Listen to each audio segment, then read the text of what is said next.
The pyramids rise from the desert sands, their jagged silhouettes etched against the dying light of the sun, silent witnesses to a time long past.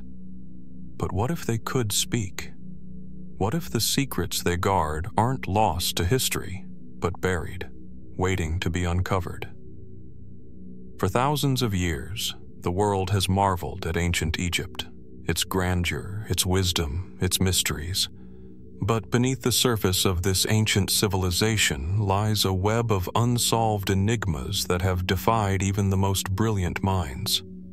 What happened to the lost tomb of Cleopatra? How did the Egyptians build their colossal monuments with such precision, using methods that seem to defy the laws of physics? And why are there strange, cryptic inscriptions scattered across forgotten temples that no scholar has been able to fully decode? As we delve deeper into Egypt's darkest secrets, we come face to face with questions that shake the very foundation of what we think we know about the ancient world. So sit back, relax, and let's journey into the heart of Egypt's most perplexing mysteries. The Valley of the Kings, a quiet, sun-bleached stretch of land nestled on the west bank of the Nile. It's a place that evokes awe, even in its stillness. Surrounded by arid hills and jagged rock formations, this sacred necropolis has long been the final resting place of Egypt's most powerful pharaohs. It is here, in this seemingly desolate landscape, that one of the most captivating and chilling mysteries in the history of Egyptology still lingers. In 1922, the world was introduced to the tomb of Tutankhamun, a discovery that would forever change the study of ancient Egypt. Hidden for over 3,000 years, the tomb was a treasure trove of gold, jewels, and artifacts, offering an unprecedented glimpse into the wealth and opulence of a long-dead civilization. But the discovery of King Tut's tomb was not just a triumph for archaeologists. It also opened the door to an unsettling question. What really happened to Pharaoh Tutankhamun? A young king, barely 18 years old when he died, Tutankhamun's sudden and unexplained death has puzzled historians, doctors, and archaeologists for decades. His death was unexpected, far too young for a ruler of his stature. What made this tragic event even more mysterious were the circumstances surrounding it.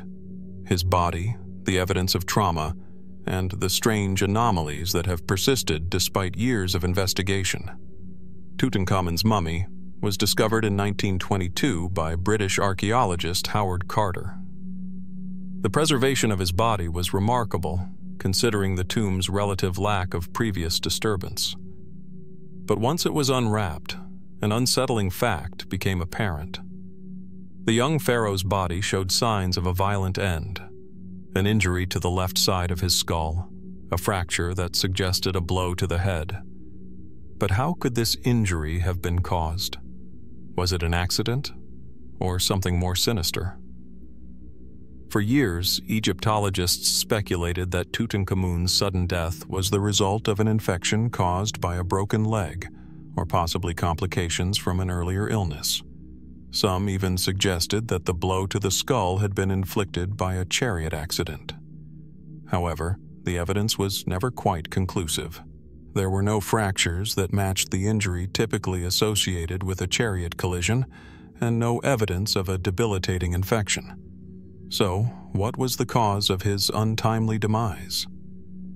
It was not until the 1960s, when a team of experts conducted a CT scan on Tutankhamun's mummy, that the mystery took another strange turn. The results were more perplexing than enlightening. The skull injury, while clearly significant, did not appear to have been the direct cause of death. It seemed the fracture had occurred posthumously, potentially as a result of the embalming process or later disturbances. However, this did little to explain the circumstances of the king's death. As the investigation into Tutankhamun's death continued, new theories began to emerge. Was it a natural death? Or had something more nefarious occurred? Some scholars have suggested that King Tut's death was the result of a conspiracy, a political assassination orchestrated by rivals within his court. But what kind of threat could a boy king barely out of childhood have posed to those in power? Many scholars point to the instability of Egypt at the time of Tutankhamun's reign. Tut's father, Akhenaten, had instituted radical religious reforms that alienated many powerful figures in the royal court. After Akhenaten's death, Egypt's religious policies shifted back to the old gods, and a figure like Tut, who was seen as weak and malleable, could have been viewed as a convenient puppet for those vying for control. Could Tutankhamun's early death have been the result of a plot to secure the throne for someone else, perhaps one of the high priests or military leaders who were vying for power? One of the most compelling theories centers around the mysterious presence of a powerful vizier who would eventually succeed Tutankhamun as pharaoh. Along with Horemheb, the military commander, were among the last to serve in Tut's court. Some believe that driven by ambition, may have orchestrated the young king's demise in order to seize the throne. Evidence suggests that was present in the royal court shortly after Tut's death, and that he may have been involved in the political machinations surrounding the young pharaoh's succession. Still, this theory remains speculative, as there is no direct evidence linking to Tut's death. Even so, the idea that an ambitious advisor could have sought to eliminate an unfit ruler for personal gain is not entirely out of character for the power struggles that marked ancient Egypt's history. But there are even darker possibilities to consider. Some have suggested that Tutankhamun's death could have been the result of a family curse. Since the discovery of his tomb, an unnerving series of deaths and misfortunes have been linked to those who were involved in unearthing it. Most famously, Lord Carnarvon, the British aristocrat who financed the expedition, died shortly after the tomb's opening. The so-called Curse of the Pharaohs has been used to explain away the misfortunes that followed. But how much of this is superstition, and how much is coincidence? Yet there is one final deeply unsettling possibility, one that suggests Tutankhamun's death was not just the result of human action, but the result of a biological or genetic flaw. In recent years, genetic testing has revealed that Tutankhamun had several congenital disorders, including a clubfoot and a cleft palate, and that he may have suffered from a number of health issues.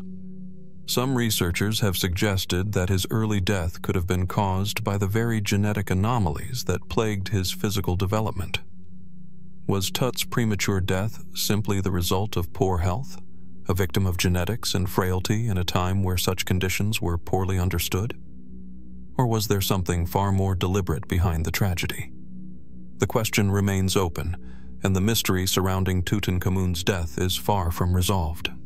His tomb may have been discovered, but the shadow of his passing still hangs over the Valley of the Kings.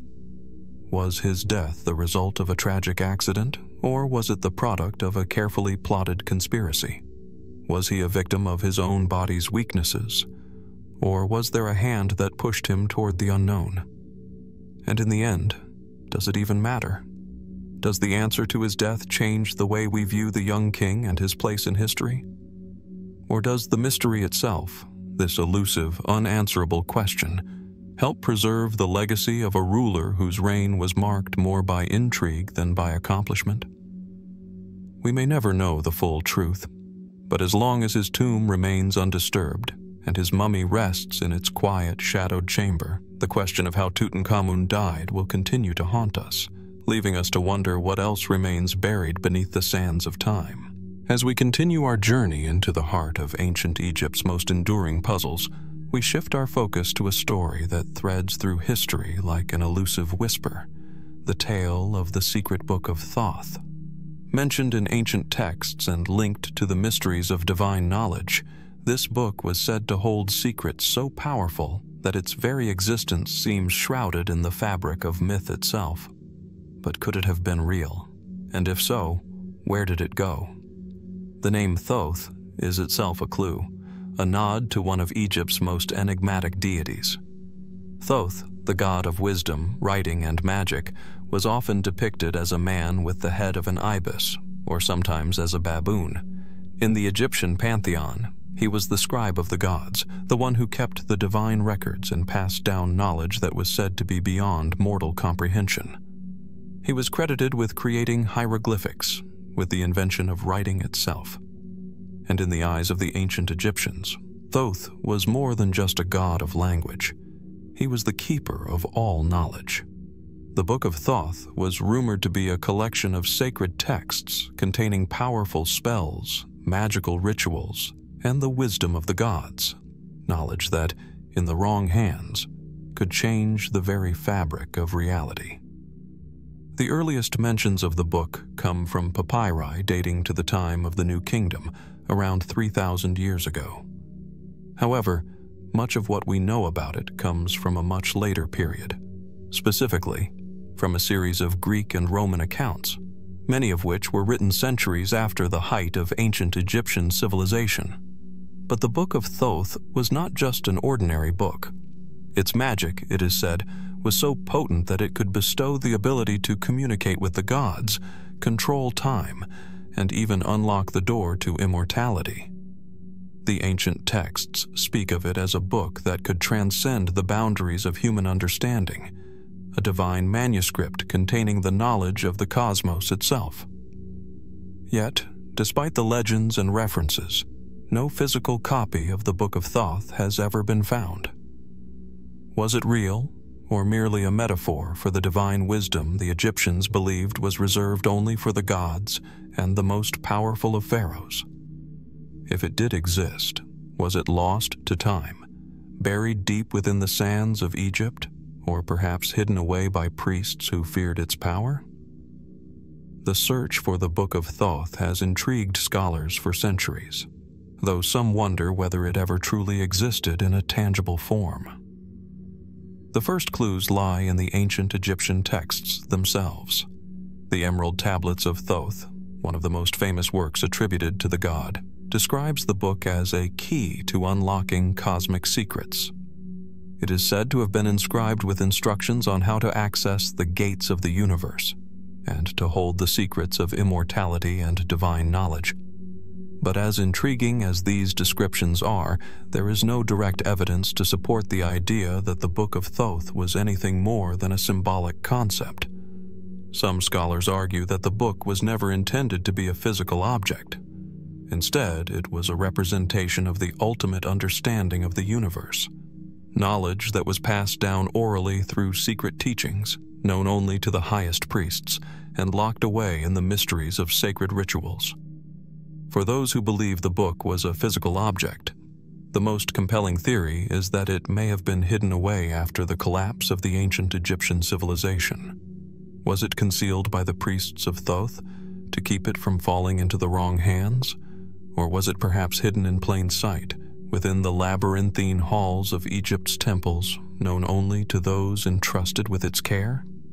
Some have suggested that the Book of Thoth was hidden in one of the greatest and most mysterious of Egypt's tombs, the tomb of Alexander the Great. After Alexander's death in 323 BCE, his body was interred in Alexandria in a tomb that became a shrine for future generations. In ancient texts, there are references to the city of Alexandria as a place of hidden knowledge, a sanctuary for scholars and mystics who sought to preserve the wisdom of the past. Could the Book of Thoth have been placed there alongside Alexander's remains as a safeguard against those who might misuse its power? Others believe the book's power may have been too great for even the gods to control, and that it was ultimately sealed away by Thoth himself, who realized that humanity was not ready to understand its full implications. Was this the reason the book was lost to history? Because it was deliberately hidden from mortal eyes, as a precautionary measure to prevent its knowledge from falling into chaos? But this theory, while fascinating, is not without its flaws. Some scholars have pointed out that there is little evidence to suggest that the Book of Thoth ever existed in a single, physical form. In fact, many believe that the book could have been a metaphor for the mysterious and sacred knowledge of Egypt, knowledge that was transmitted through oral tradition and passed down from one priest to another, rather than in written form. The concept of the book as a physical artifact may have been an invention of later historians or mythmakers who sought to preserve the legend of Thoth. Even the idea that the Book of Thoth was hidden in one of Egypt's famous tombs is speculative at best. While Egypt's tombs have been the resting places for many incredible treasures, none have yielded a book that matches the descriptions found in the texts. And yet, despite these challenges, the allure of the Book of Thoth remains, like an ancient riddle waiting to be solved. Perhaps the most tantalizing theory is that the Book of Thoth is not something that can be found, but something that must be understood, a symbolic representation of wisdom itself. Could it be that the Book of Thoth is, in fact, the key to unlocking the mysteries of the human mind and spirit? A book whose power lies not in its physical form, but in its ability to inspire those who seek to understand the deeper truths of the world. If that is the case, then perhaps the real Book of Thoth is not a lost artifact buried beneath the sands, but something that lies dormant within us all, waiting to be rediscovered by those who dare to seek it. The Book of Thoth may not be lost forever, but if it is to be found, it may not be a book at all. Instead, it could be a doorway to a deeper understanding of the universe, one that lies beyond the limits of our comprehension, a mystery that continues to captivate and elude us.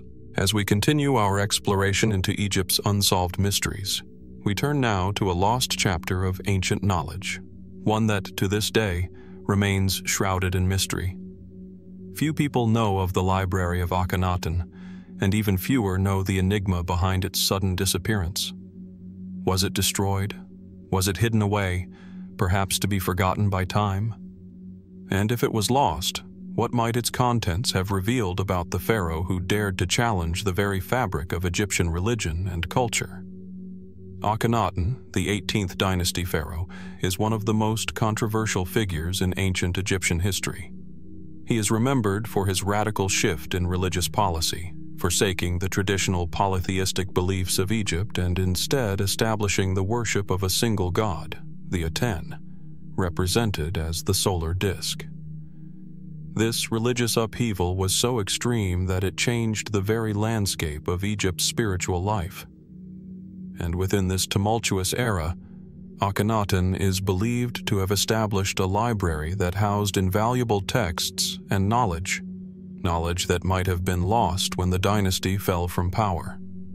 The existence of Akhenaten's library is not widely discussed in mainstream Egyptology, but ancient texts and inscriptions do hint at its existence.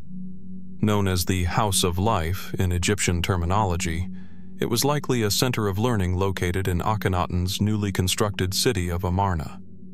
Here, it is said that scribes, priests, and scholars gathered to preserve the knowledge of the time, ranging from religious texts to scientific knowledge and perhaps even more arcane subjects. This library, so it was believed, housed vast scrolls, maps, and teachings that represented the pinnacle of Akhenaten's reign. But as history marches forward, the story of this library begins to blur with myth. After Akhenaten's death, the city of Amarna was abandoned. His successor, Tutankhamun, reversed Akhenaten's religious reforms, restoring the worship of the old gods. The city was soon forgotten, left in ruins as Egypt turned its back on the controversial pharaoh and his ideas. But in the midst of this transition, something else disappeared: the knowledge contained in Akhenaten's library. The first mystery that surrounds the library is its sudden disappearance. Was the library destroyed in the aftermath of Akhenaten's fall from power? Could the very texts that defined the Atenist era have been erased, deliberately purged by those who wanted to wipe away Akhenaten's legacy? The ancient Egyptian practice of damnatio memoriae, the act of erasing someone's memory from history, may hold the key to understanding what happened. After Akhenaten's reign, his name was removed from monuments, his temples abandoned, and his city was left to decay. Could the library have suffered the same fate, its contents consigned to flames or hidden away forever? But here's where the story becomes even more curious. Despite the apparent destruction of Amarna, there is no definitive evidence that the library was fully lost. Archaeologists have uncovered fragments of texts and other artifacts from the city, but none that provide clear evidence of the once grand library.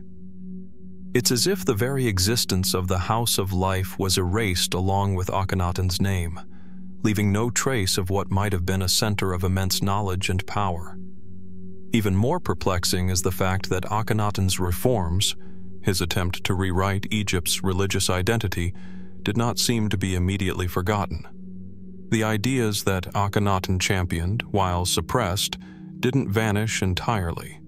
Some have suggested that the knowledge contained within the library might have survived, hidden away for later generations to rediscover. Was the library's disappearance part of a broader effort to suppress ideas deemed too radical or too dangerous by those who succeeded Akhenaten? If we consider the political context of Akhenaten's reign, it's clear that the library may have been far more than just a collection of books. It might have been a tool of power. Akhenaten's religious revolution was deeply unpopular with many in Egypt, including powerful priests who saw their authority undermined by the new Atenist faith. Could the library have been a focal point for preserving the philosophical and theological writings that supported his vision? And if so, could it have been that these texts held knowledge too potent to remain in the hands of the powerful elite once Akhenaten's reign was over? As we venture deeper into speculation, some have wondered if the House of Life contained more than just religious or scientific knowledge. Could it have housed secret teachings, mystical knowledge, or even coded instructions for unlocking ancient mysteries that were intended to remain hidden for centuries? Was Akhenaten merely a pharaoh caught in the tides of history? Or was he, perhaps, the keeper of knowledge too radical for his time? In fact, there is a persistent theory, though not widely accepted by scholars, that the contents of Akhenaten's library might have contained hidden wisdom, knowledge that reached beyond the material world. Some fringe theorists suggest that Akhenaten's reforms may have involved the study of esoteric subjects, including astrology, alchemy, or early forms of metaphysical thought that were considered dangerous by later generations. Could the library have held the keys to understanding not just Egyptian religion, but the very fabric of the universe itself? In this light, Akhenaten's sudden and dramatic disappearance from the annals of Egyptian history takes on new significance. Was it an effort by later rulers to rid Egypt of an inconvenient and dangerous legacy?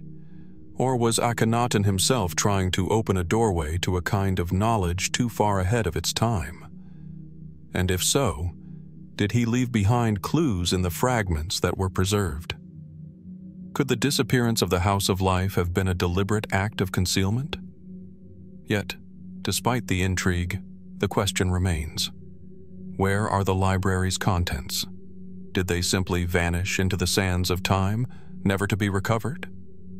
Or could they still be hidden in the ruins of Amarna, waiting to be uncovered by the right set of hands? There is, after all, no definitive answer to the library's fate. No one has yet found any direct evidence of its existence. But as with so many mysteries of the ancient world, the absence of proof only fuels the speculation. In some ways, the loss of the Library of Akhenaten may reflect the larger loss of knowledge and history from that period. What did the Egyptians know about the cosmos, about medicine, about the gods that we still do not fully understand? If we could one day find even a fragment of the library, an inscription, a scroll, a single line of thought, it might open a door to a world of forgotten wisdom. As we look to the ruins of Amarna, it's impossible not to wonder, is there a lost story waiting to be told beneath the dust of history? What ancient secrets have remained locked away, hidden for millennia? The disappearance of Akhenaten's library may be just another chapter in the vast untold history of Egypt, a history that might still have much to reveal, if we can only find the key to unlock its secrets As we delve further into the heart of Egypt's most puzzling, unsolved mysteries, we encounter another enigma, a death that remains as elusive as the pharaoh himself. Pharaoh Smenkhkare, one of the most shadowed figures of the 18th dynasty, lived a brief, turbulent life, but it is his mysterious death that has drawn the most curiosity. Who was Smenkhkare, and why, after thousands of years, does the true nature of his death still evade us? Smenkhkare's existence is as difficult to trace as his death is to understand. His reign, or what is known of it, was brief. Some sources place it at only 3 years. His name is mentioned infrequently in ancient texts, and his physical remains were found only by chance, leading to a series of cryptic questions. Was he truly a pharaoh, or just a figurehead? Did he die at the hands of another, or was his end a consequence of political upheaval? And why did his death leave such an enduring mystery in its wake? What little is known about Smenkhkare suggests that he may have come to the throne during a period of significant instability.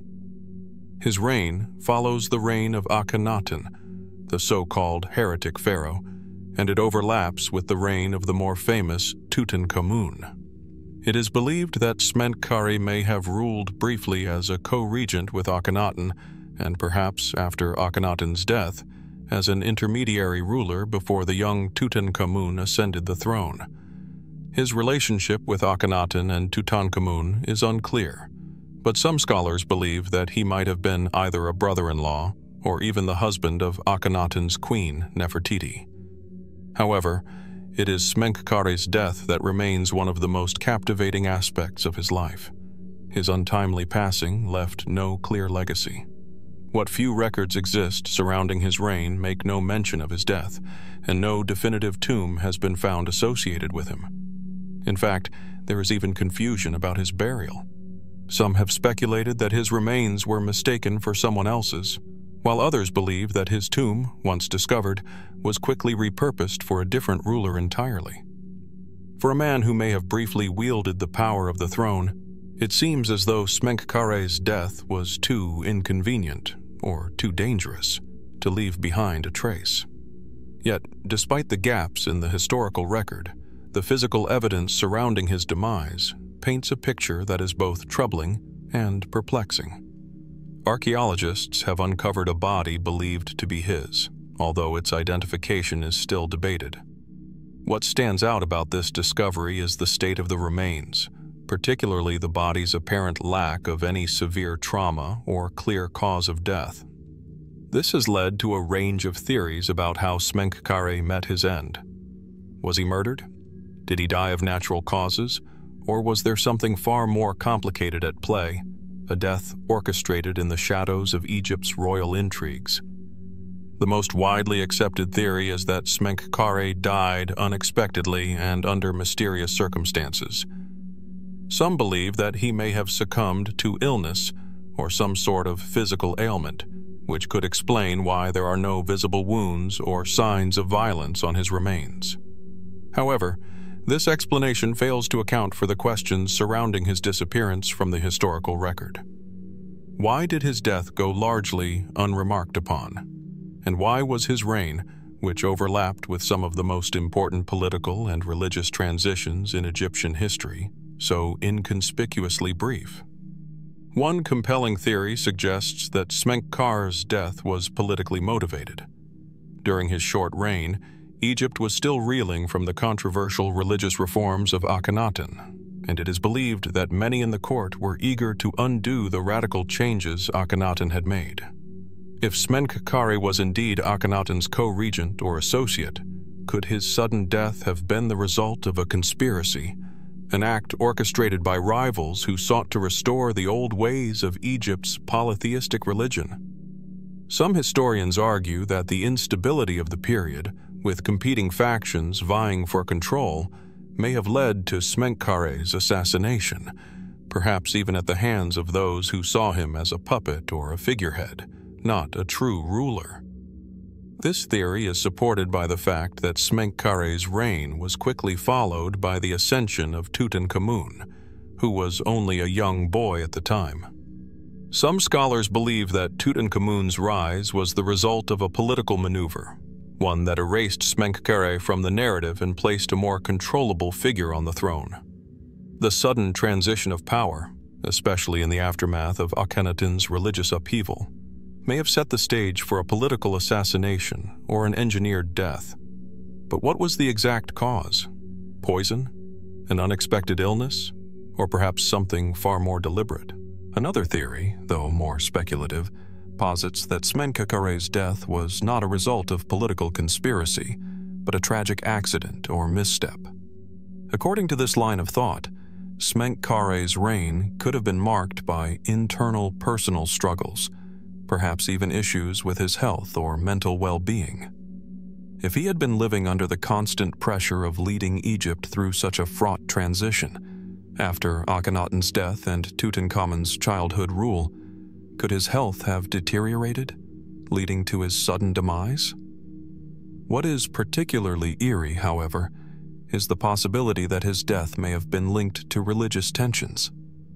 If Smenkhkare was indeed a follower of Akhenaten's vision, or if his reign was seen as a continuation of the heretic king's religious reforms, there may have been those within Egypt's powerful priesthood who viewed him as a threat. The priesthood, still loyal to the old gods of Egypt, may have conspired against him, possibly even believing that his death was necessary to return the country to its traditional religious roots. Yet, despite these various theories, none have been definitively proven. The mysterious death of Smenkhkare remains unsolved, and the evidence, though tantalizing, offers few conclusive answers. His brief and troubled reign, along with his swift disappearance from Egypt's historical records, leaves us with more questions than answers. In the end, we are left to wonder, what really happened to Smenkhkare? Was he a victim of political intrigue, a pawn in the power struggles of Egypt's royal court? Or did he die from some natural cause that was swept under the rug for fear of political fallout? Did his sudden disappearance from history signal something more sinister, something that was intentionally erased from the public memory? As we look at the incomplete records and the few remains that survive, the mystery only deepens. What happened to this pharaoh who seemed destined to fade into obscurity?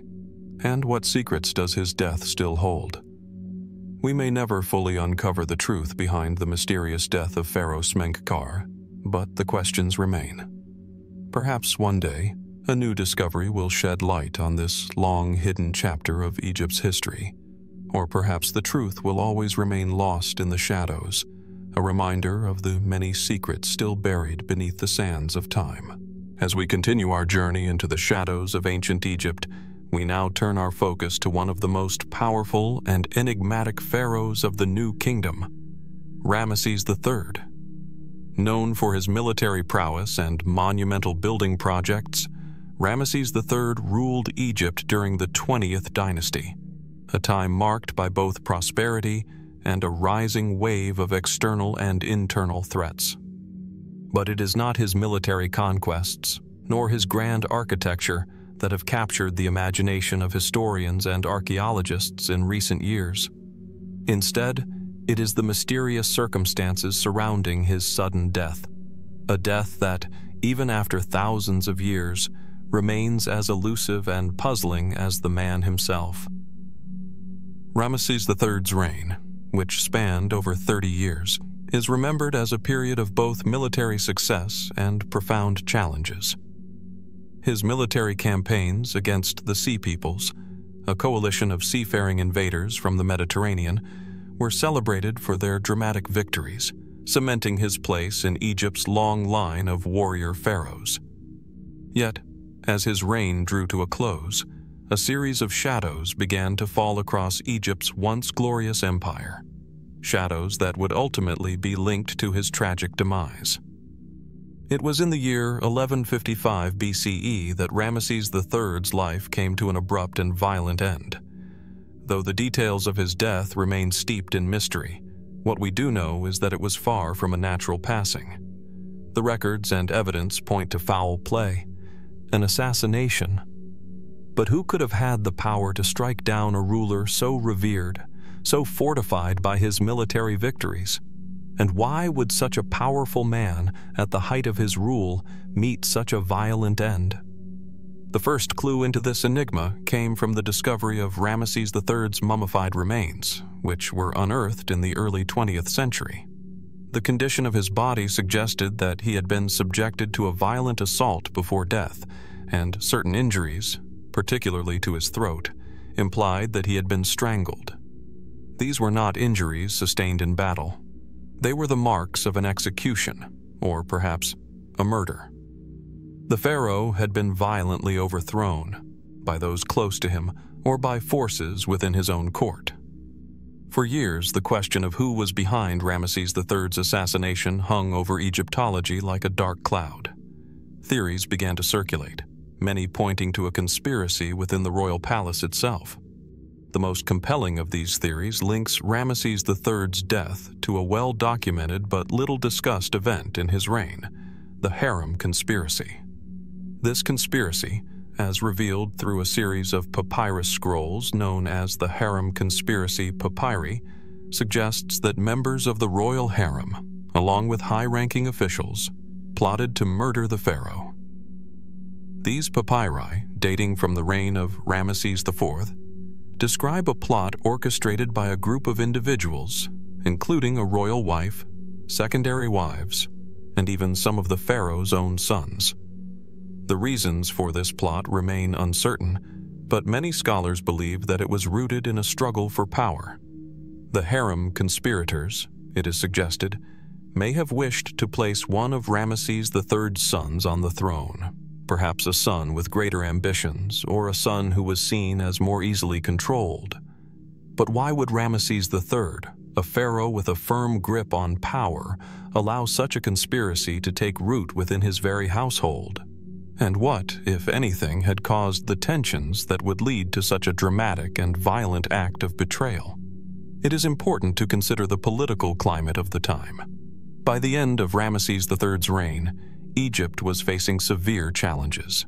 The empire's military power was waning, the economy was suffering, and social unrest was on the rise.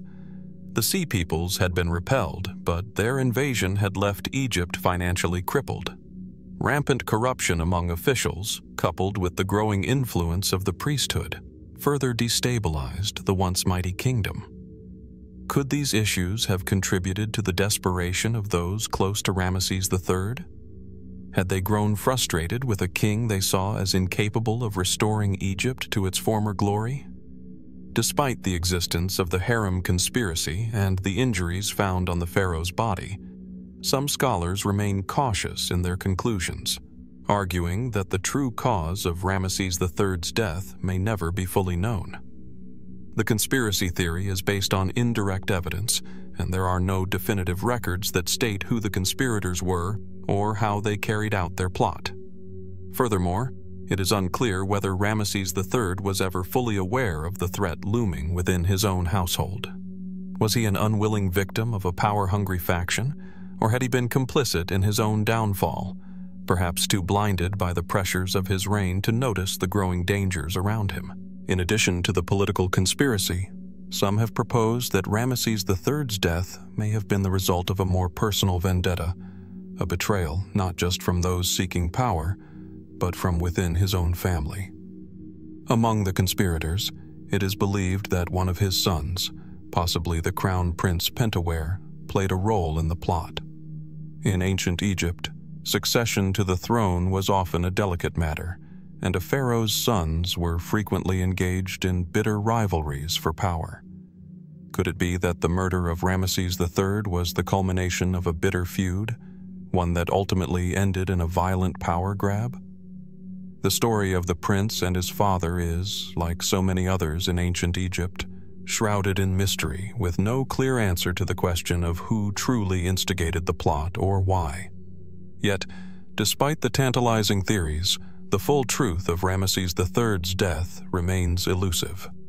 The harem conspiracy offers a compelling explanation, but it leaves many unanswered questions. Was Ramesses III truly betrayed by his own family, or was there another motive at play? Was the plot driven by the ambitions of the royal court, or by deeper, more dangerous forces within the empire itself? The mummified remains of Ramesses III, carefully preserved for millennia, offer no answers, only the silent testimony of a once great ruler brought down by unseen hands. As we gaze upon the evidence and contemplate the theories, we are left with one undeniable truth. The circumstances of his death, the reasons for his murder, remain shrouded in mystery. And perhaps, for all our efforts, we may never know the full story of what led to his sudden and violent end. So we are left to wonder, what lies beneath the surface of this ancient conspiracy? What truths remain buried, hidden away by time, waiting for a future discovery to reveal the full scope of Ramesses III's tragic and untimely death? As we continue to dig into Egypt's most perplexing mysteries, one thing is clear: Ramesses III's story is far from over. As we continue our exploration of ancient Egypt's greatest unsolved mysteries, we now turn to a story of sacred rituals, ancient beliefs, and a shocking theft, one that not only violated the sanctity of the dead, but also cast a long shadow over Egypt's funerary practices. This is the story of the stolen heart of a pharaoh, an event that, while recorded in history, has left more questions than answers. In ancient Egypt, the heart was considered the seat of both intelligence and emotion, the essence of a person's soul. During the mummification process, the heart was typically removed from the body to ensure that the deceased's spirit would be able to pass through the trials of the afterlife and face the judgment of Osiris in the Hall of Maat. However, there is one instance that remains baffling to this day: a pharaoh whose heart was stolen, leaving behind not only a crime, but a mystery that has reverberated through the ages. The incident in question revolves around the enigmatic king, Pharaoh Amenhotep I, a ruler of the early 18th dynasty. Amenhotep I was known for his military campaigns, his deep connection to the gods, and his contribution to Egypt's cultural and architectural legacy. His reign, while not as famous as his successors like Akhenaten or Tutankhamun, was significant in its own right.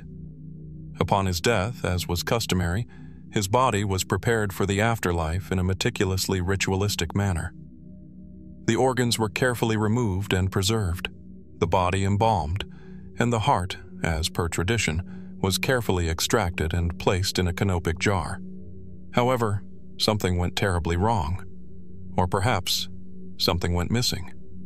When archaeologists uncovered Amenhotep I's tomb in the early 19th century, they made a remarkable discovery. The pharaoh's body was there, but his heart was not. The canopic jars, which were supposed to contain his heart, were empty. This was not an isolated incident, nor a simple case of theft. It was a violation of sacred traditions, an act that seems to suggest a deeper mystery lurking beneath the surface.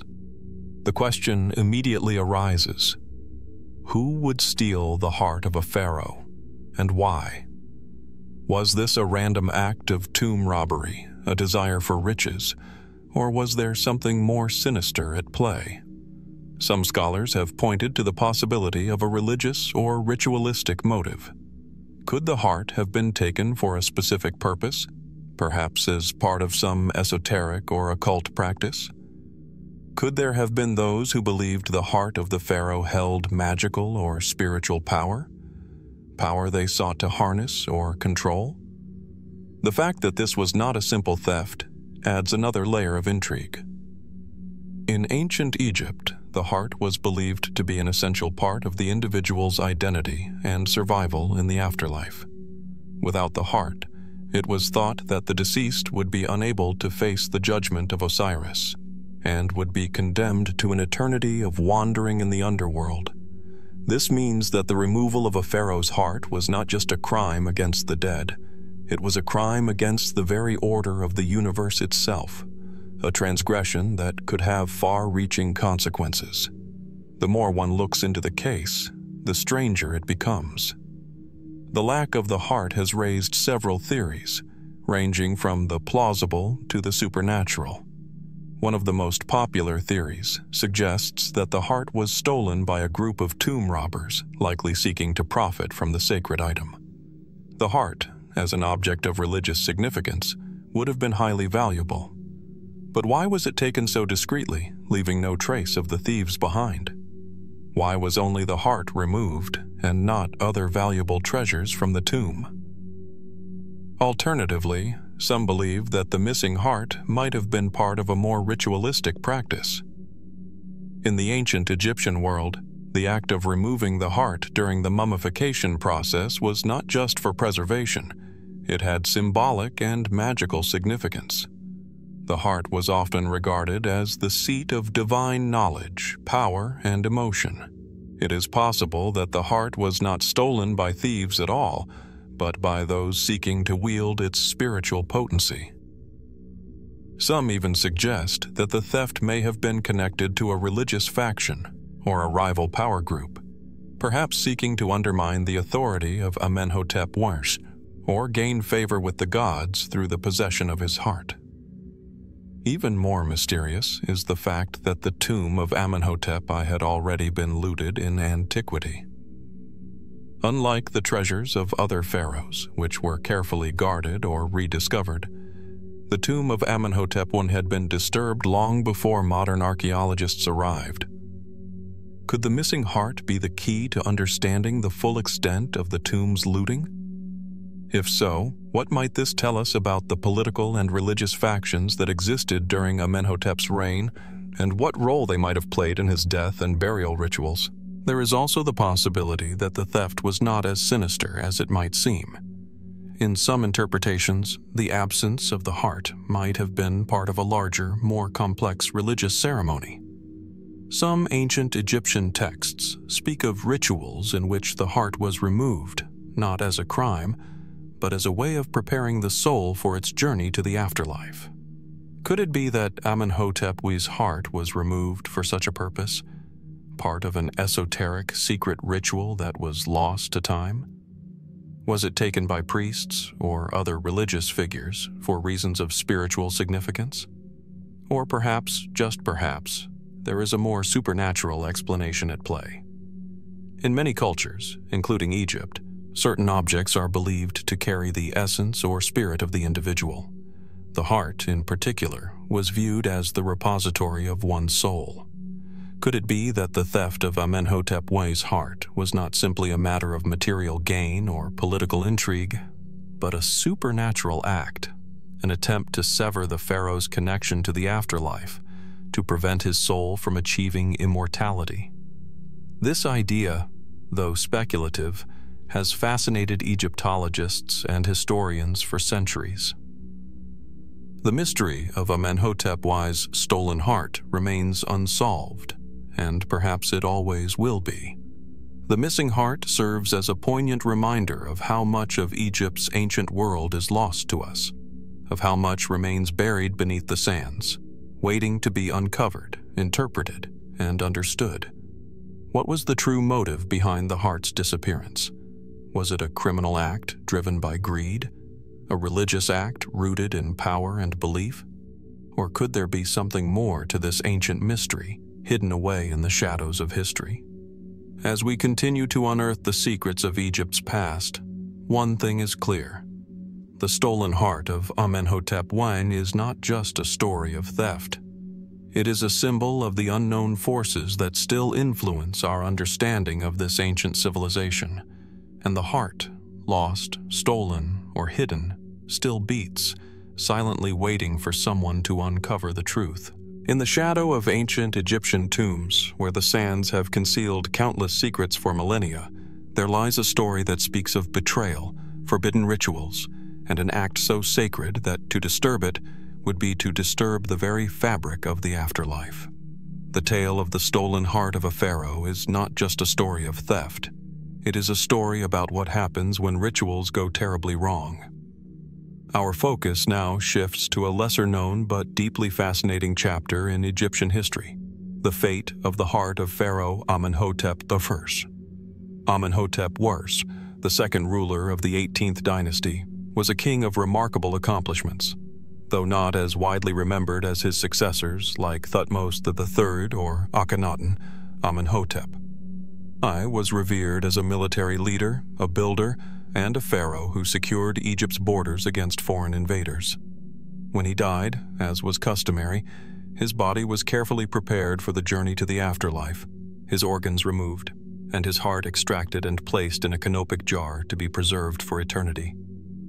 However, when archaeologists unearthed the tomb of Amenhotep I in 1881, they discovered a startling truth. The pharaoh's heart was missing. The canopic jar, which should have contained his heart, was empty. This was no ordinary looting. This was an act that seemed to defy the laws of the afterlife itself.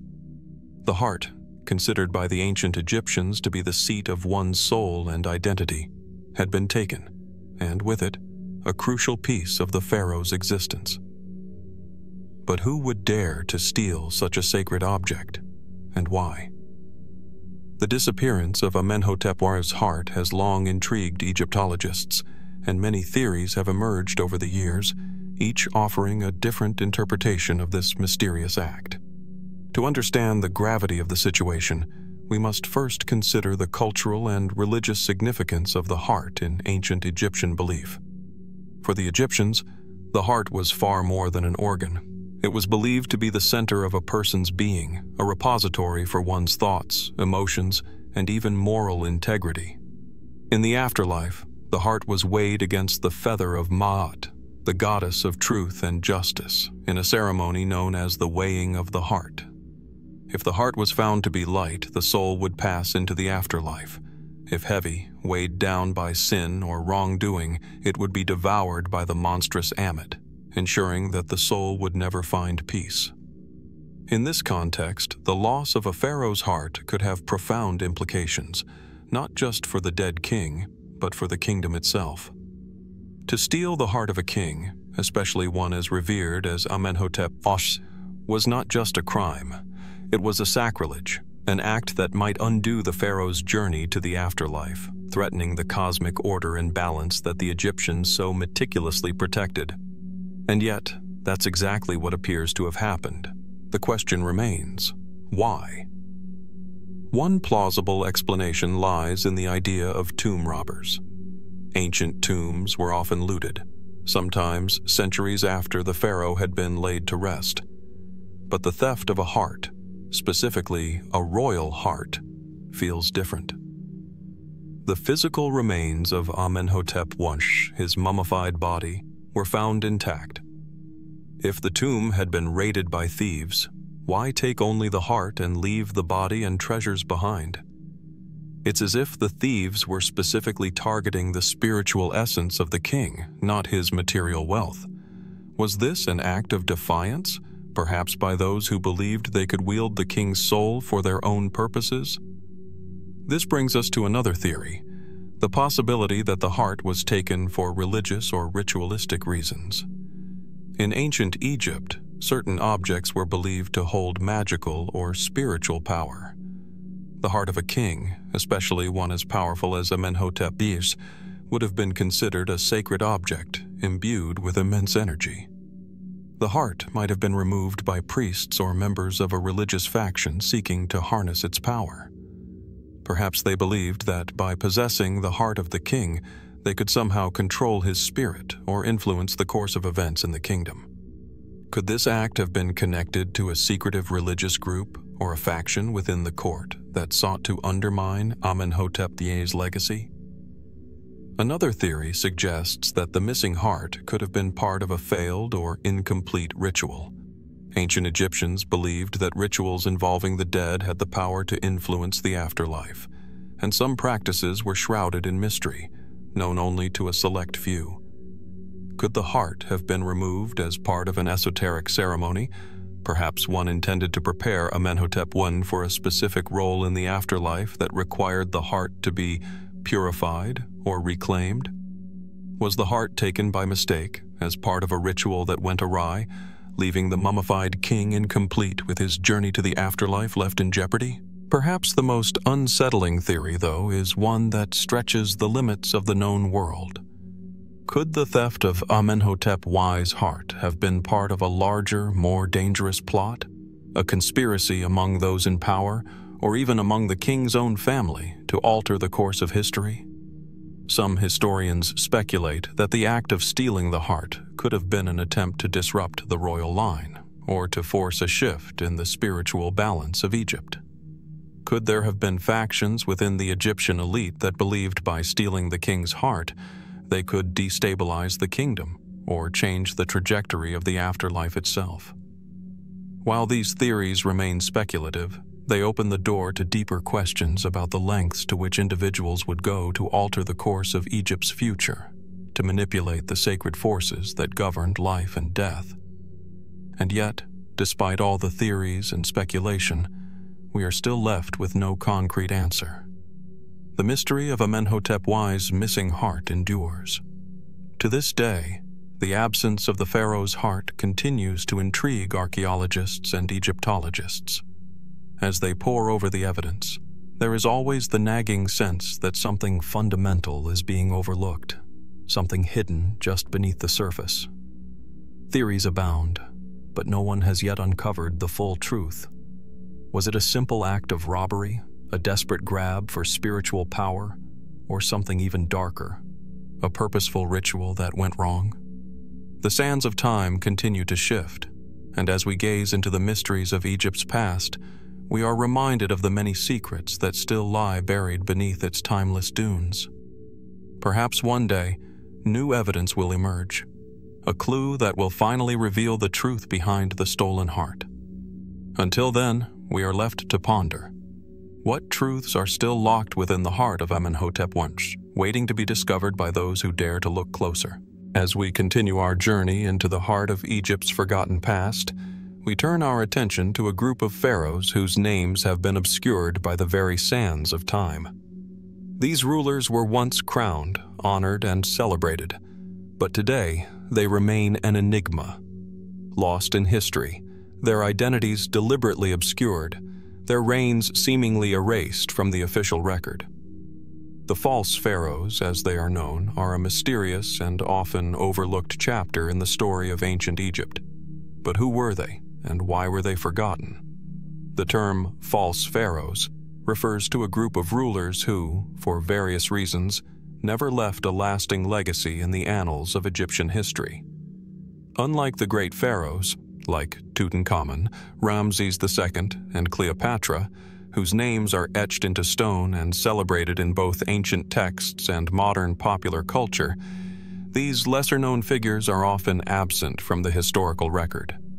Their names were omitted from royal lists, their monuments dismantled or deliberately erased, and their reigns deliberately obscured. One of the most famous of these figures is the mysterious King Neferkare of the late Second Intermediate Period. This ruler, whose name appears only in fragments of ancient inscriptions, has puzzled Egyptologists for centuries. Was he a pharaoh at all? Some scholars argue that Neferkare was a legitimate ruler of Egypt, while others suggest that he was merely a regional ruler who sought to claim the title of king. The fact that his name appears only in a few scattered references has led to much speculation. Could his reign have been purposefully omitted from the official record, perhaps due to political reasons? Or was his reign short-lived, with his rule quickly forgotten by future generations? Then there is the enigmatic case of the so-called heretic pharaohs. These rulers, often associated with the 18th dynasty, were known for their radical departures from established religious norms, most famously Akhenaten, who introduced monotheism and established the worship of the sun disk Aten. While Akhenaten's reign was not entirely forgotten, his successors made concerted efforts to erase his legacy. The temples he built were abandoned, and his name was deliberately chiseled off monuments in an attempt to obliterate his reign from history. But Akhenaten was not alone in his controversial religious reforms. There were others, pharaohs who were never able to secure a firm grip on the throne, whose policies were either abandoned or rejected by those who followed them. The most striking aspect of these false pharaohs is the deliberate erasure of their reigns. In ancient Egypt, the preservation of royal names and titles was of paramount importance. The pharaoh was considered the living god on earth, and his name was believed to hold power. To erase a pharaoh's name was to erase their very existence, both in the material world and in the afterlife. This act of damnatio memoriae, damnation of memory, was not taken lightly and was typically reserved for rulers who were viewed as illegitimate, unpopular, or dangerous. But who were the false pharaohs, and why did they face such a fate? One compelling theory suggests that these rulers were the victims of political machinations. Egypt was a land of immense power struggles, where the throne was often contested, and rival factions vied for control. Many of these false pharaohs may have been placed on the throne through intrigue, force, or manipulation, only to be overthrown when their legitimacy was called into question. For example, after the reign of Akhenaten, his successor, Smenkhkare, may have been another ruler whose reign was deliberately erased. Little is known about Smenkhkare, and scholars remain divided about his true identity. Some believe he may have been a co-regent with Akhenaten, while others suggest he could have been a puppet ruler installed by powerful factions. What is clear is that after his short reign, his name was largely expunged from Egyptian history. But not all false pharaohs were victims of political infighting. Some may have been considered illegitimate from the start. Take, for example, the case of the so-called Pharaohs of the Hyksos. The Hyksos were a group of foreign rulers who briefly took control of northern Egypt during the Second Intermediate Period. Although their rule was marked by significant cultural and technological advancements, such as the introduction of the horse and chariot, their foreign origins made them deeply unpopular with native Egyptians. Many of these rulers were likely seen as interlopers, and their names were erased from the royal lists. The Hyksos were eventually overthrown by the native Egyptian rulers of the 18th dynasty, and their reign was depicted as a dark chapter in Egypt's history. Their names were wiped away, and their achievements overshadowed by the glorious victories of the pharaohs who restored Egypt's power. As we move further into this mystery, we must consider the possibility that the erasure of these pharaohs was not just a political maneuver, but a reflection of deeper cultural and religious tensions. The ancient Egyptians placed great importance on the divine legitimacy of their rulers. To be pharaoh was to be chosen by the gods, a direct link between the heavens and the earth. To be a false pharaoh was to be an affront to the divine order, an illegitimate ruler who had no place in the sacred narrative of Egypt's eternal kingship. In this context, the act of erasing a false pharaoh's name from history could be seen as a way to protect the sacred balance of the cosmos, ensuring that only the true, divinely appointed rulers would be remembered.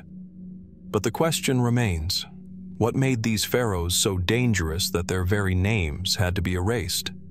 Was it their unorthodox policies? Their illegitimacy? Or was there something else? Some secret that they held? Some hidden agenda that made their reign so threatening to the established order? Consider the possibility that some of these forgotten rulers were not forgotten at all. Rather, they may have been deliberately erased to conceal their true identities and legacies. What if they were involved in events that the powerful elite of their time wished to suppress, keeping certain truths buried beneath layers of sand and stone? Could there have been rulers whose ideas or actions were so controversial, so radical, that the state took it upon itself to remove them from history entirely? As we continue to sift through the ruins of Egypt's past, we are left to wonder, what was it about these false pharaohs that made them so dangerous to the very foundation of Egypt's identity? And why, despite their apparent erasure from the historical record, do their shadows still linger, waiting to be uncovered by those who dare to look deeper? These questions remain unanswered, as the sands of time continue to guard the secrets of the pharaohs who were never meant to be remembered. But as we peel back the layers of history, one thing becomes clear. The mystery of the false pharaohs is far from solved, and perhaps, just perhaps, we have only begun to scratch the surface of a truth that is buried beneath centuries of deliberate silence. As the winds of time continue to shift the sands of Egypt's vast deserts, there lies a forgotten chapter in its history, a chapter that has remained obscured, even as the names of the great pharaohs resonate through millennia. While Egypt's history is often dominated by the likes of Ramesses, Tutankhamun, and Cleopatra, there is another story that has been largely overlooked, even deliberately hidden. This is the story of the Black Pharaohs, a lineage of African rulers from the Kingdom of Kush who, during the 25th dynasty, not only conquered Egypt, but ruled it as pharaohs for nearly a century. This chapter, both magnificent and mysterious, raises profound questions about Egypt's true cultural and racial heritage. In the corridors of history, the Kushite kings, often overlooked in mainstream narratives, ruled Egypt with a blend of power and legitimacy, leaving a legacy that is still not fully understood. These rulers, whose origins trace back to the southern kingdom of Kush, located in modern-day Sudan, managed to ascend to the very throne of Egypt itself. But how did this happen? And why, in the broader scope of Egyptology, has their reign remained so marginal, shrouded in ambiguity?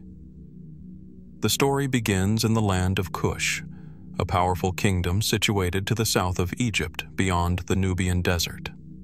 Kush, though often overshadowed by Egypt's grandeur, was a civilization that rivaled its northern neighbor in wealth, culture, and military prowess.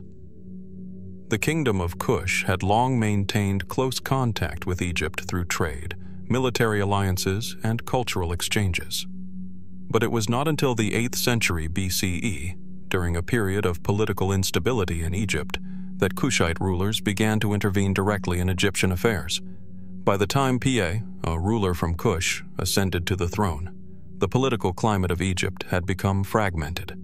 The once mighty new kingdom had begun to splinter into smaller, weaker states, and the pharaohs of the north were struggling to maintain control.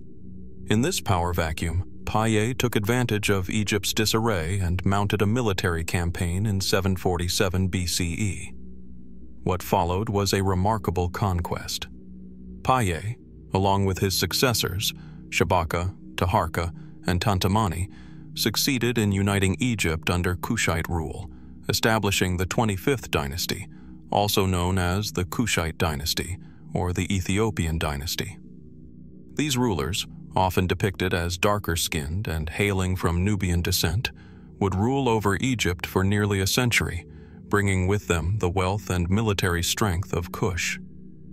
Despite their achievements, the Kushite pharaohs are often relegated to the shadows of Egyptian history. Their reign is typically seen through the lens of Egypt's decline, overshadowed by the glory of earlier native Egyptian rulers. But what's often overlooked is how these Kushite pharaohs revived Egypt's former grandeur during their rule, preserving many of Egypt's ancient traditions, restoring temples, and consolidating the country once again.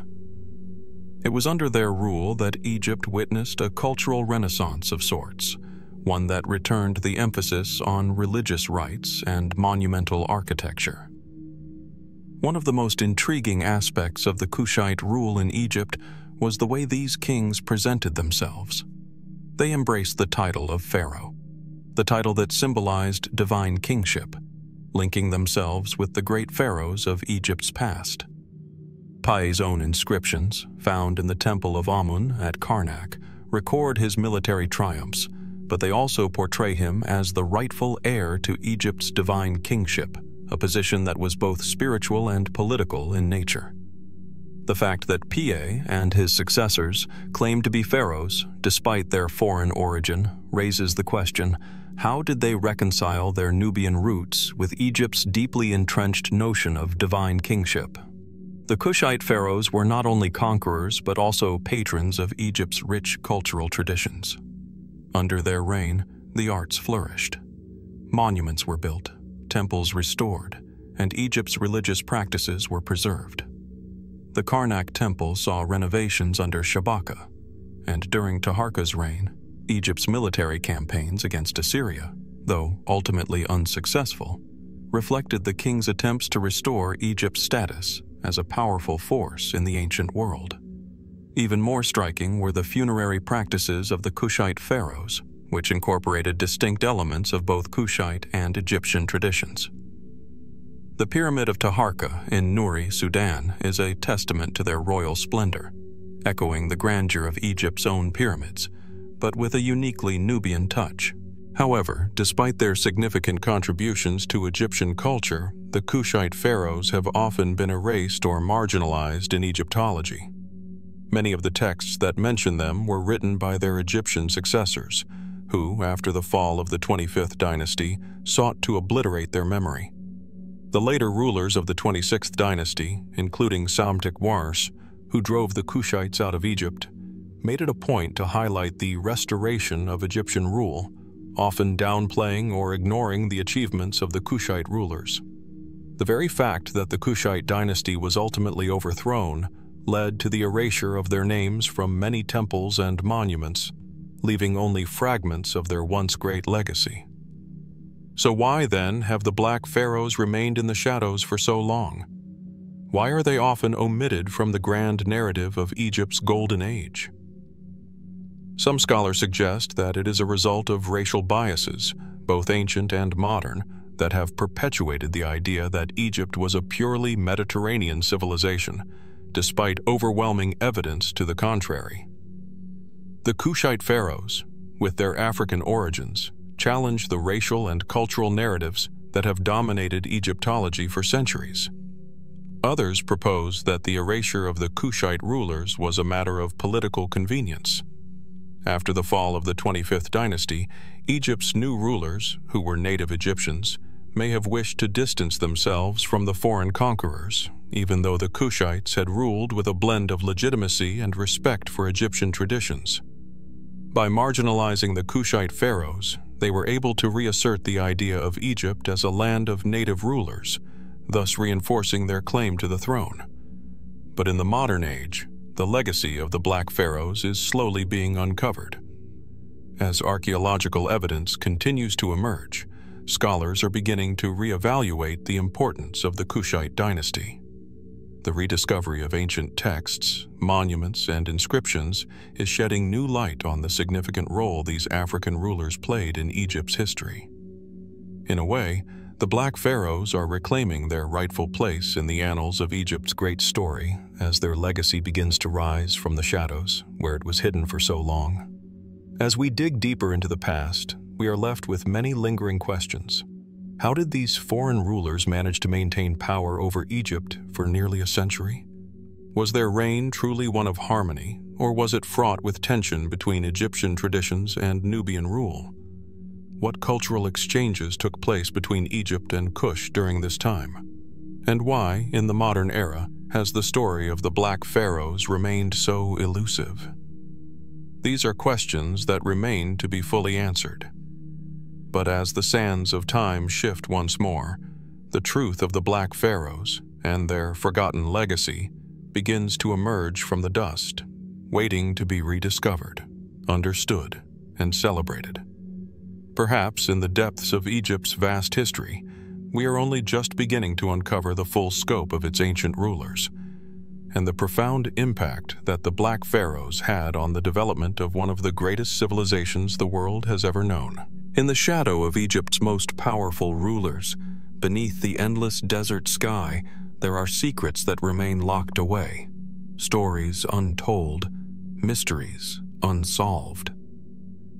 Among these mysteries, one stands out as particularly haunting: the disappearance of Crown Prince Thutmose, the heir to the throne during the reign of his father, Pharaoh Amenhotep II. The story of Thutmose's sudden and inexplicable absence from the royal lineage has puzzled historians and archaeologists for centuries, sparking countless questions about what might have happened to him. Thutmose's life, at least what we know of it, was destined to be one of grandeur. As the eldest son of Amenhotep II, he was positioned to inherit the throne of one of Egypt's most powerful and prosperous dynasties. But his name would vanish from the historical record at an unsettlingly early point in his life. For all intents and purposes, it's as if he disappeared, his royal path cut short, leaving behind nothing but silence.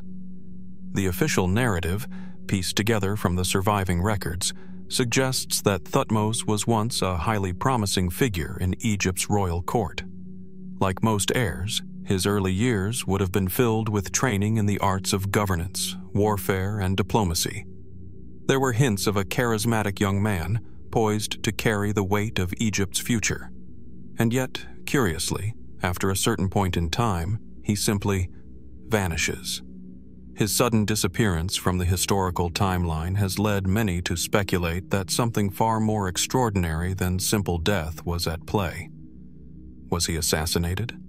Did he fall victim to a conspiracy within the royal court? Or was he perhaps involved in a scandal so severe that his very name was erased from the annals of Egypt's great history? The timeline itself offers little help. According to historical records, Thutmose's name appears to have been present during the early part of his life, documented on inscriptions, including those found in the royal tombs of the time. However, by the time Amenhotep II's reign was nearing its end, there is a stark absence of any mention of his son. Instead, another figure, Thutmose IV, the younger son of Amenhotep II, would ascend to the throne. This transition in succession, while not uncommon in Egypt's turbulent royal history, raises significant questions.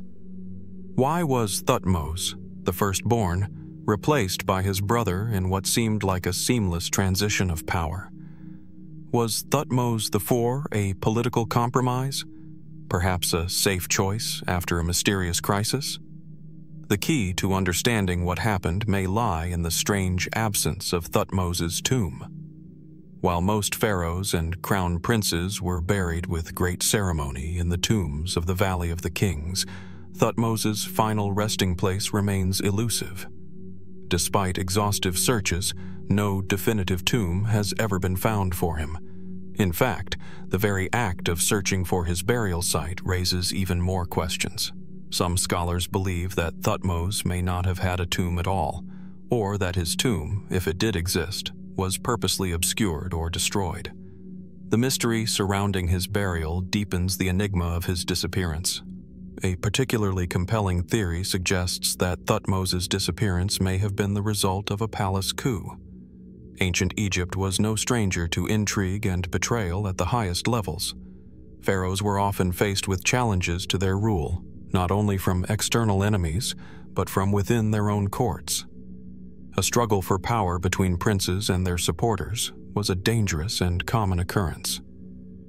Could Thutmose's reign as heir have been sabotaged by those who saw a more favorable candidate for the throne in his brother, Thutmose IV?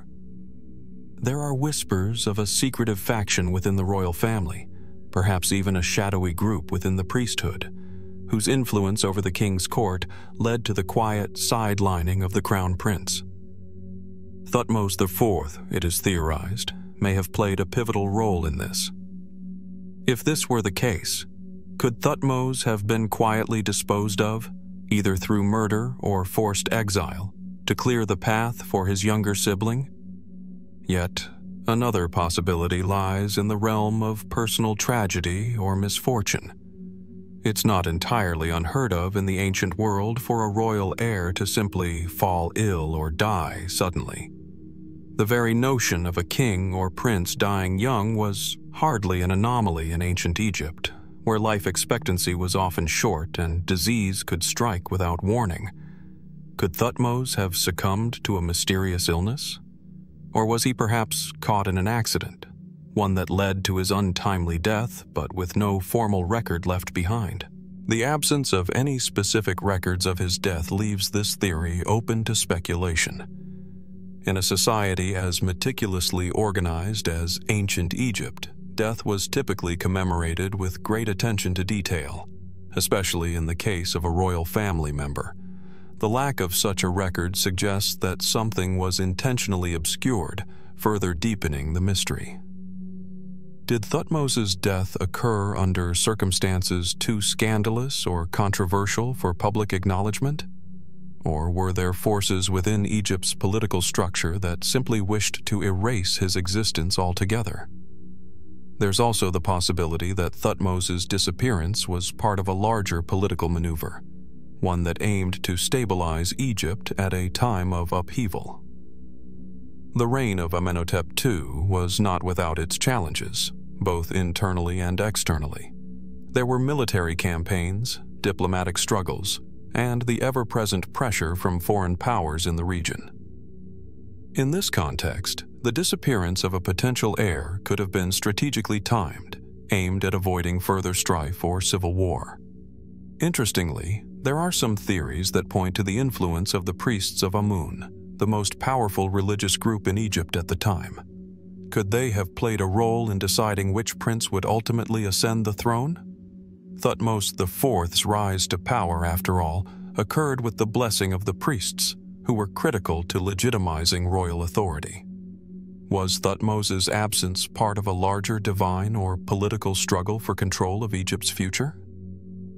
As we look back at this puzzle, we are faced with more questions than answers. Why did Egypt's royal records fail to document the life, death, or burial of Crown Prince Thutmose? What forces were at play in erasing his existence from history? And why, after so many millennia, does his mysterious disappearance still echo through the chambers of Egyptology? The truth about what happened to Thutmose remains just out of reach. All we have now are the fragments of a forgotten royal life, whispers of palace intrigue, and the shadows of a prince who, for reasons unknown, never wore the crown that seemed destined for him. Was it an act of betrayal, an untimely death, or something more insidious that erased Thutmose from Egypt's grand narrative? In the silence of the desert, the unanswered questions still linger. The tombs may remain undisturbed, but the mystery of Thutmose's fate continues to provoke thoughts of what might have been, of a royal mystery that still holds its secrets, waiting to be uncovered. Among the countless wonders buried beneath the desert sands, some remain elusive, shrouded in mystery, slipping through the cracks of history, never to be fully understood. One such enigma is the lost sarcophagus of the Red Lady, an artifact so striking in its promise that it has haunted the minds of Egyptologists for over a century. But the story of the Red Lady is more than just a tale of an ancient tomb. It's a puzzle that has never been pieced together, leaving a trail of intrigue, unanswered questions, and, most crucially, an artifact that has all but disappeared. The Red Lady's sarcophagus was discovered in 1900 by the British archaeologist Howard Carter. Yes, the same man who would later unearth the tomb of Tutankhamun. But unlike the famous boy king, the sarcophagus of the Red Lady would soon vanish from the historical record, sparking a series of questions that remain unanswered. Carter, while digging in the vicinity of the Valley of the Kings, stumbled upon a tomb that contained the sarcophagus of a woman believed to be of significant importance. Her name, however, has never been confirmed. The sarcophagus, painted in brilliant red hues and adorned with intricate gold leaf, was an unusual find. It was far more lavish than most of the tombs in the area, and its design did not match the more commonly found burial styles of the time. Unlike the neatly clothed remains of other nobles, the Red Lady's tomb contained an air of mystery from the very beginning, as if this was no ordinary royal burial. What was more curious than the tomb itself, however, was the fact that the sarcophagus was found to be empty. There was no body inside, no royal remains, no embalmed figure of the woman who had once rested there, just an empty, exquisitely crafted sarcophagus. And that's where the mystery deepens. Upon closer inspection, Carter found the tomb had been subjected to grave robbery, possibly even within a few centuries of its creation. Yet the most intriguing aspect was not the looting itself, but the complete absence of any other evidence regarding the woman's identity. If this tomb had been looted, where had the body gone? Why was the sarcophagus itself left behind, seemingly untouched in its original position? It was as though the tomb had been sealed with the intention of keeping its contents hidden for some far greater purpose. In the years following Carter's discovery, the name of the Red Lady began to circulate among scholars, but no official record has ever confirmed her identity. Theories abound. Some suggest that she may have been a high-ranking royal, perhaps even the wife of a pharaoh, while others speculate that she could have been a foreign princess, buried with elaborate care despite her non-Egyptian heritage. The red in her title is often interpreted as a reference to the striking blood-like color of the sarcophagus's decoration, though some have suggested a more symbolic meaning tied to ancient Egyptian funerary practices, where red could be a color linked to vitality and rebirth. However, despite all this intrigue, the true mystery isn't just who the Red Lady was, but where her sarcophagus went.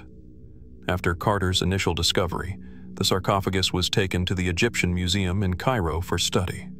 It was here that scholars marveled at its exquisite craftsmanship, but what happened next is where the story takes a strange and unsettling turn. Just as quickly as it had appeared in the museum's collection, the Red Lady's sarcophagus vanished. No official records or documentation exists explaining how or why the artifact disappeared. Some say it was stolen.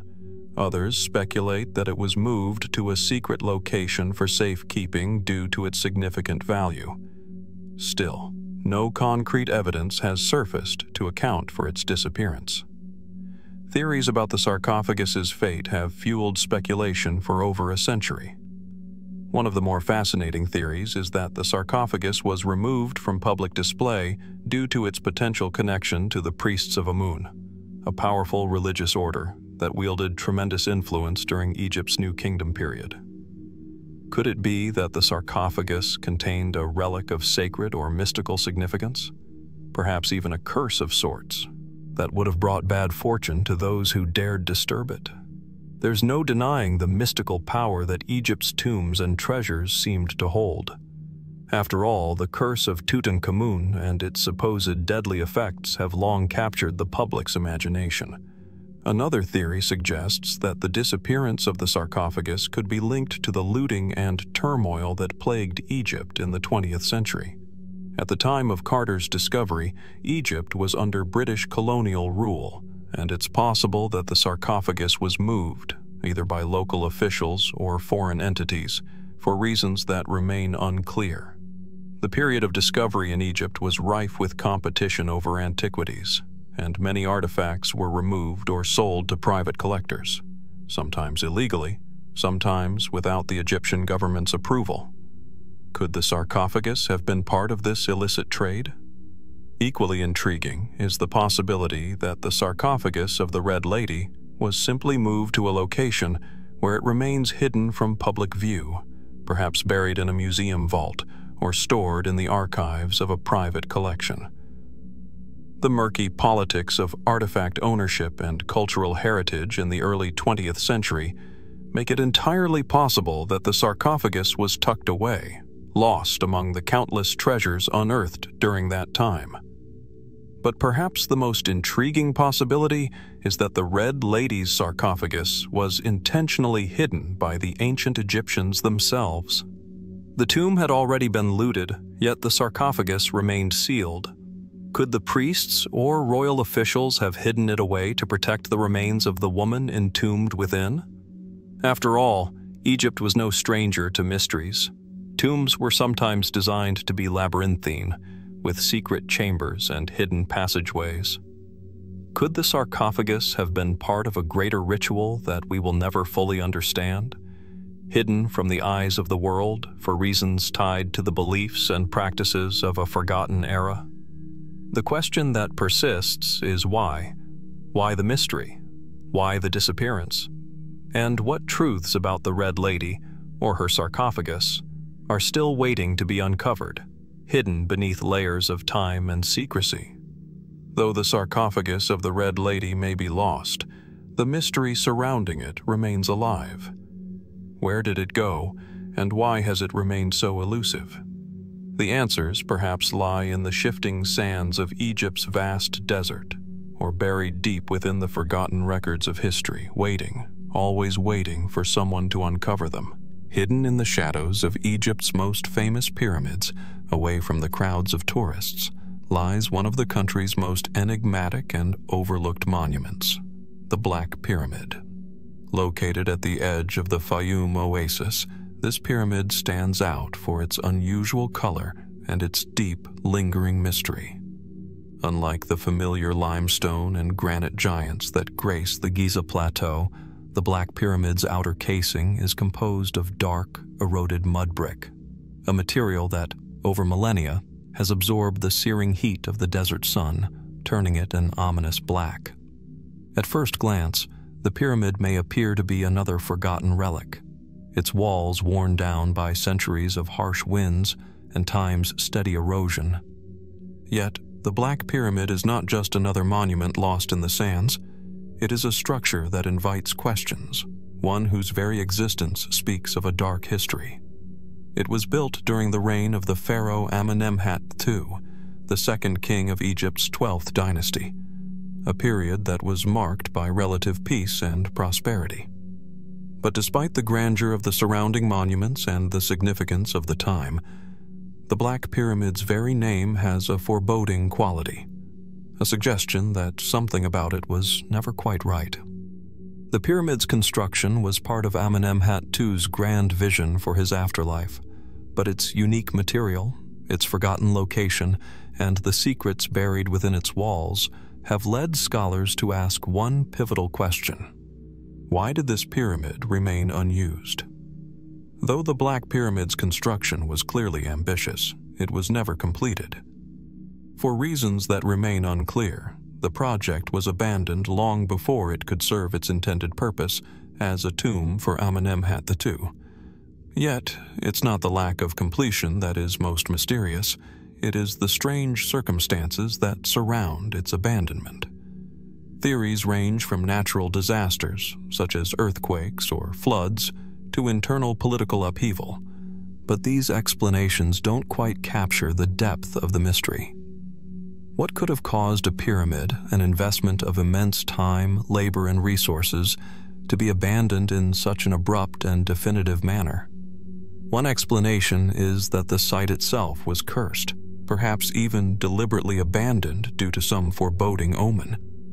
The ancient Egyptians were no strangers to superstition, and their belief in the power of the gods and spirits to influence the living was pervasive.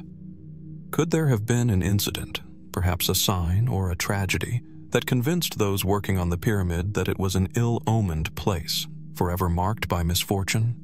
Some have speculated that the pyramid's location, positioned near a series of smaller tombs and structures, might have been the site of a previous disaster or tragedy that was later hidden away by the ruling elites.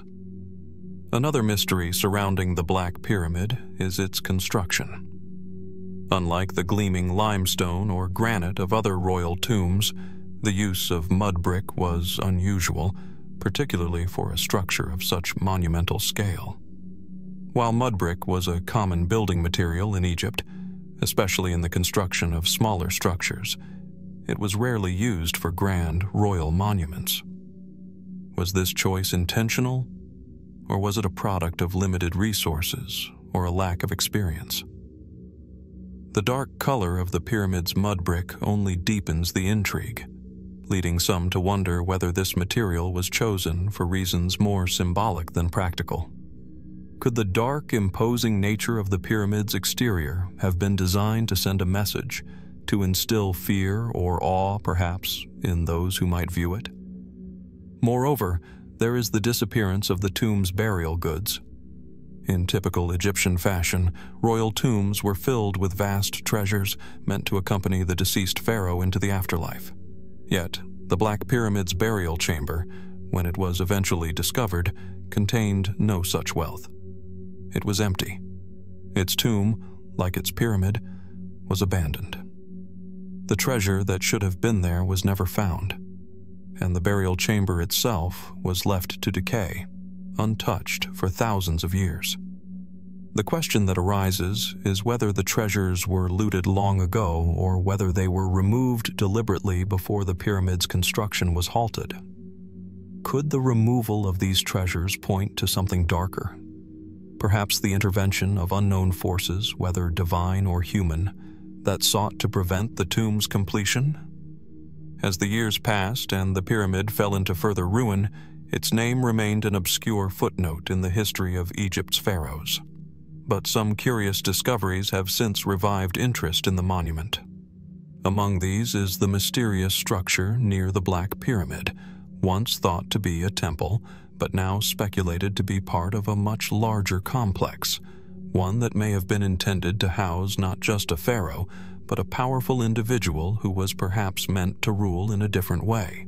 Some even suggest that the unfinished pyramid is linked to the concept of dark rituals that were perhaps abandoned mid-process, either because of their dangerous nature or because they failed to achieve the intended outcome.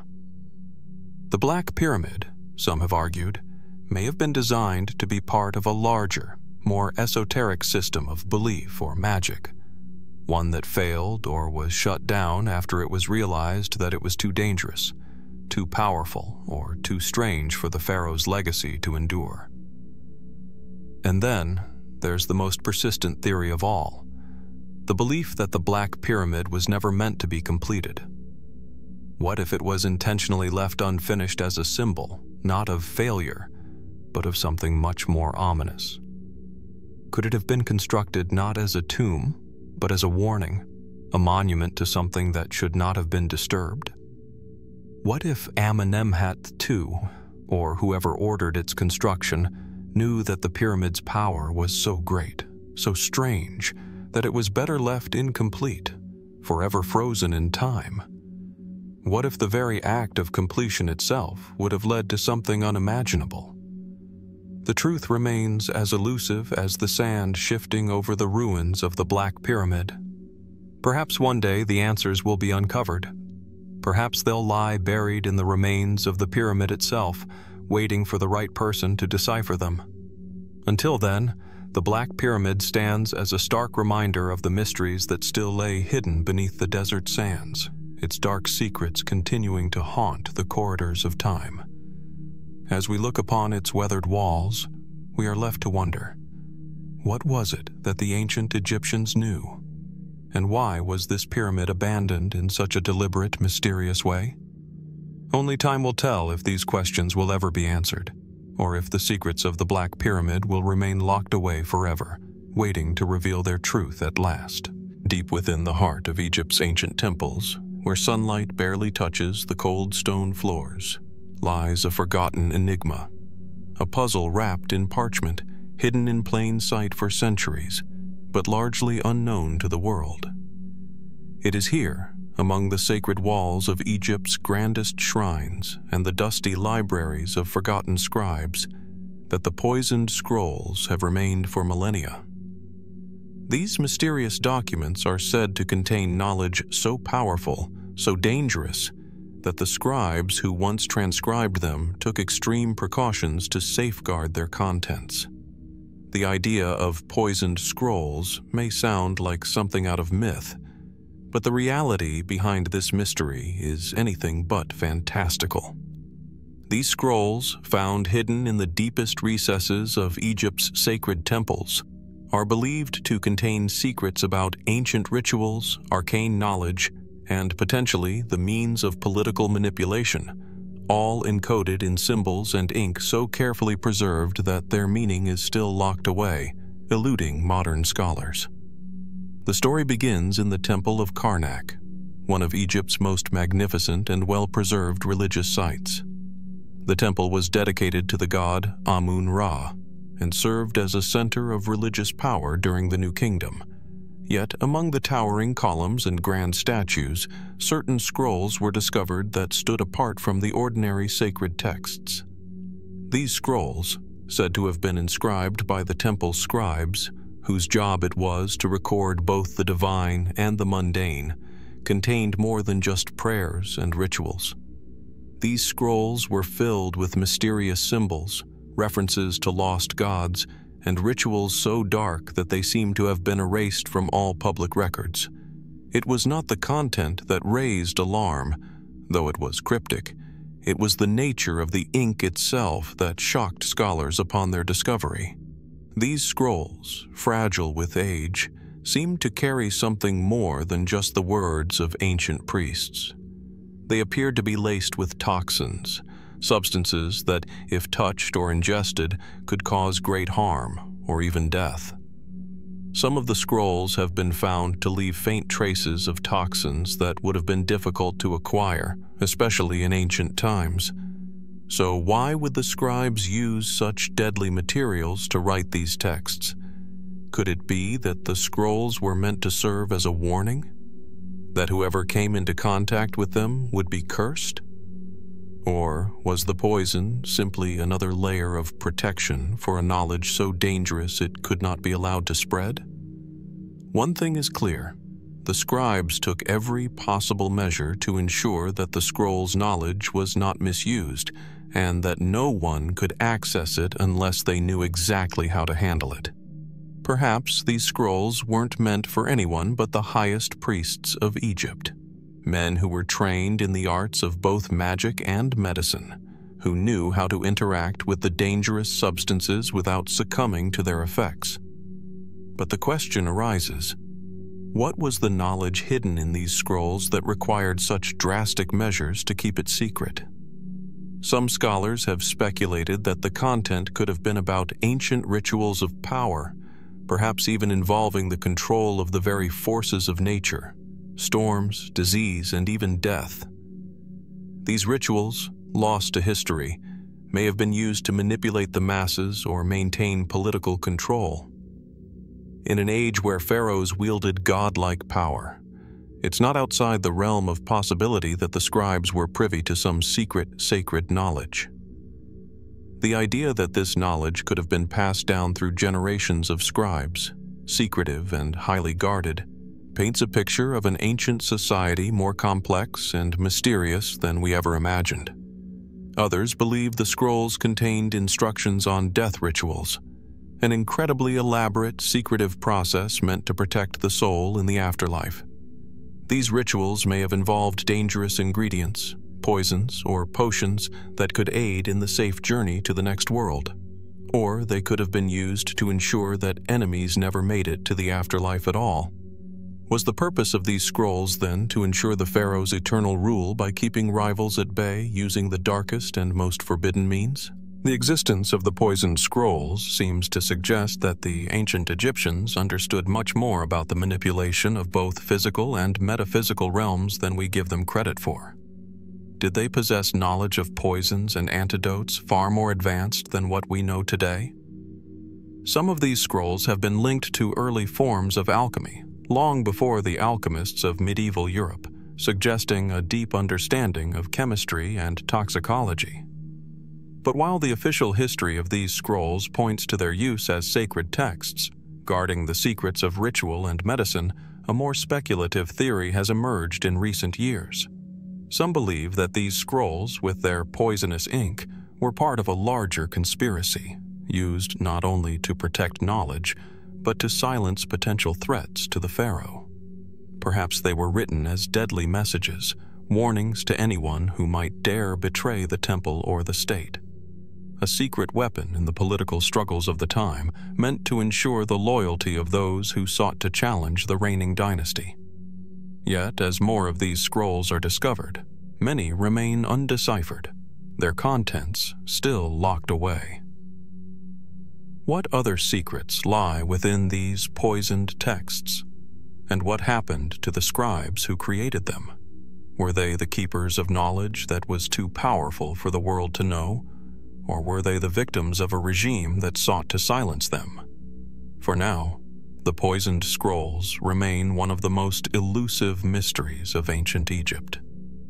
The ink on the parchment, though fading, still contains traces of a dark history, one that has not yet been fully uncovered. And as modern scholars continue to study these documents, perhaps we are only beginning to scratch the surface of what these scrolls were really meant to preserve. What if, deep within their coded language, lies the key to understanding the true power of the pharaohs?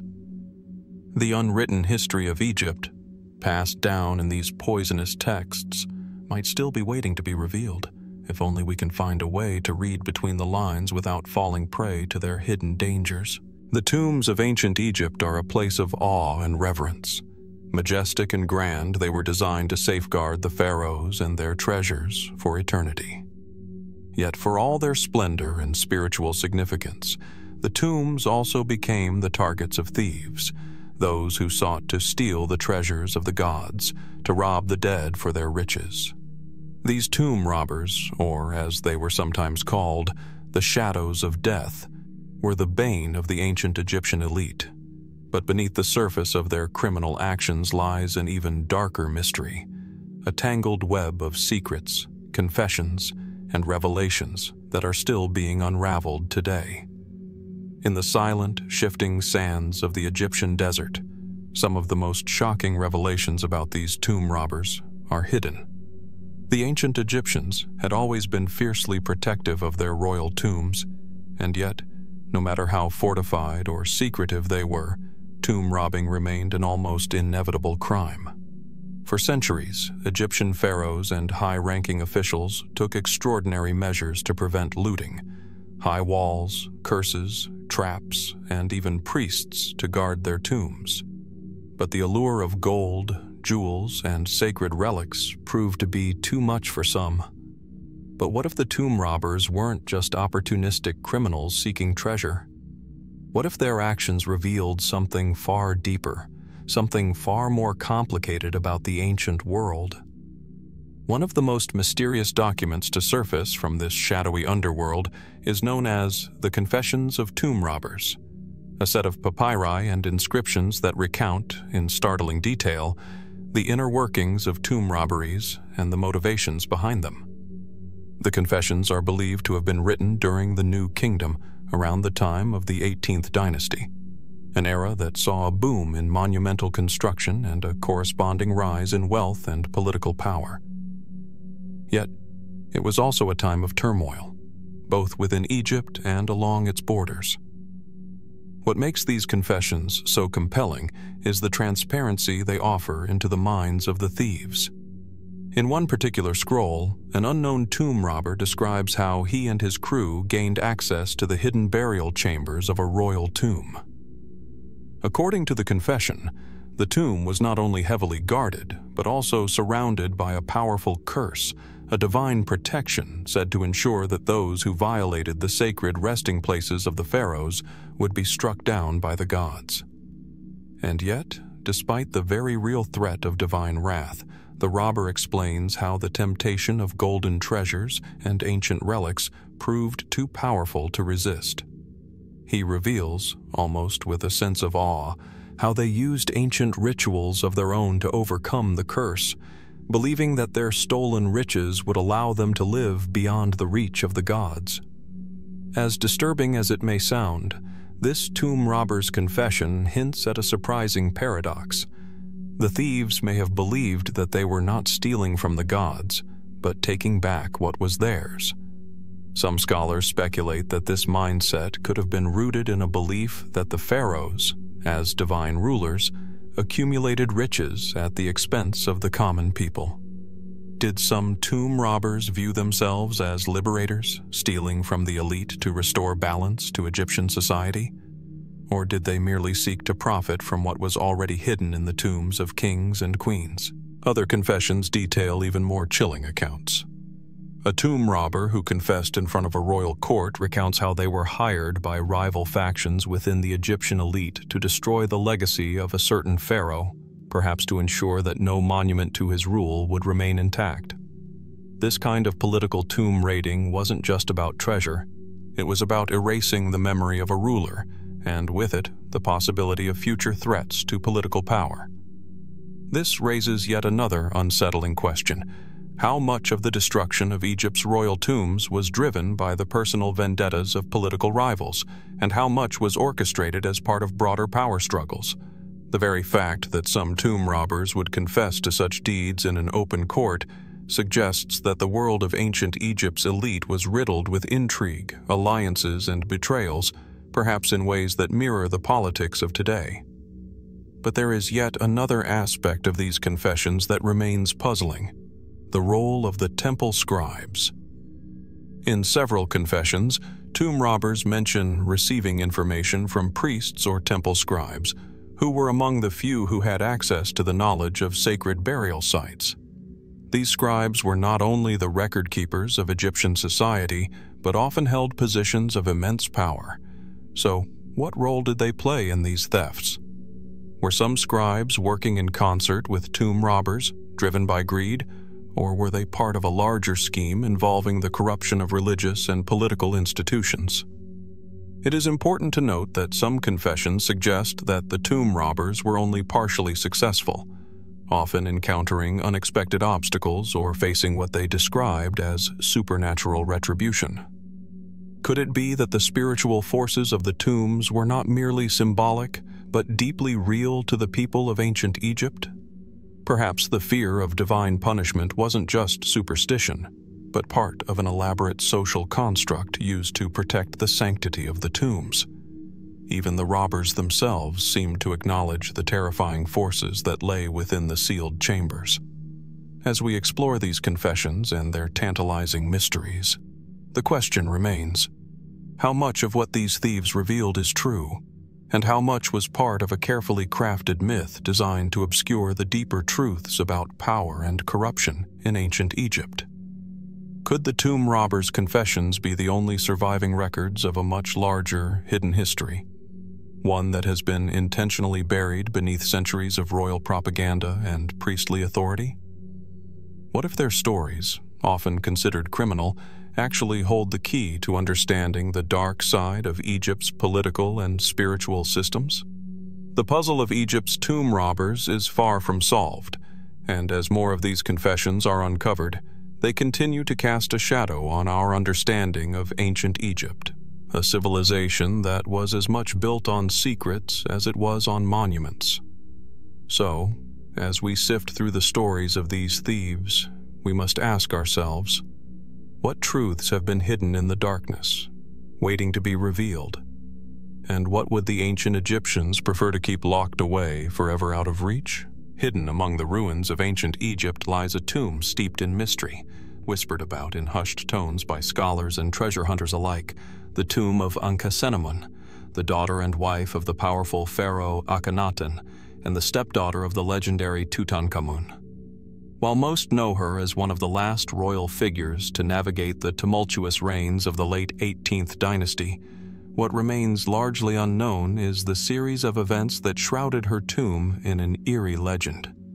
Was it merely a tomb, or something far darker, a cursed resting place whose secrets have never fully been uncovered? Though Ankhesenamun's life and death are far less documented than that of her famous husband, Pharaoh Tutankhamun, her tomb, if it exists, has been the subject of fascination for historians and archaeologists for decades. Despite countless excavations in the Valley of the Kings, no physical trace of Ankhesenamun's final resting place has ever been definitively found. This absence of evidence in itself is a riddle. Why, after centuries of exploration, does her tomb remain elusive? What if it's not lost at all, but deliberately hidden? The last known record of Ankhesenamun comes from inscriptions that suggest her life was filled with tragedy and political intrigue. After the death of her husband, Tutankhamun, Ankhesenamun briefly married the young Pharaoh I, a man who, some believe, may have been involved in a conspiracy to erase the memory of Tut's short reign. I's motivations remain unclear, but it is widely accepted that his rule marked a turning point, an end to the era of Tutankhamun and a return to the old ways of the established priesthood. Ankhesenamun's life, shaped by power struggles and the fall of a dynasty, ended quietly, and after her death, her name slipped into obscurity. But the story of Ankhesenamun doesn't end in the annals of history. It lingers in the dust, in the whispers of the past, in the uncharted corners of Egypt's most famous burial grounds. The Valley of the Kings, home to the great pharaohs, is often described as a place where the dead hold their power, where the very air is thick with centuries-old secrets. And it is within this sacred valley that the cursed tomb of Ankhesenamun is said to lie, its story hidden in shadow. There are tales, passed down over generations, of tombs discovered by early explorers, tombs filled with riches, yet untouched by looters. The few who have ventured close to this supposed tomb have recounted eerie, unexplainable events, sudden illnesses, nightmares plagued with visions of the past, and inexplicable forces that seem to thwart the very act of excavation. The most chilling reports are from those who claim to have encountered strange symbols, carved in secrecy, warning any who dared disturb the tomb's slumber. Could this tomb be a place of great spiritual significance, where those who intruded were met with divine retribution? Or could these tales be the result of overzealous imaginations, eager to imbue ancient Egypt's remains with a sense of mysticism and danger?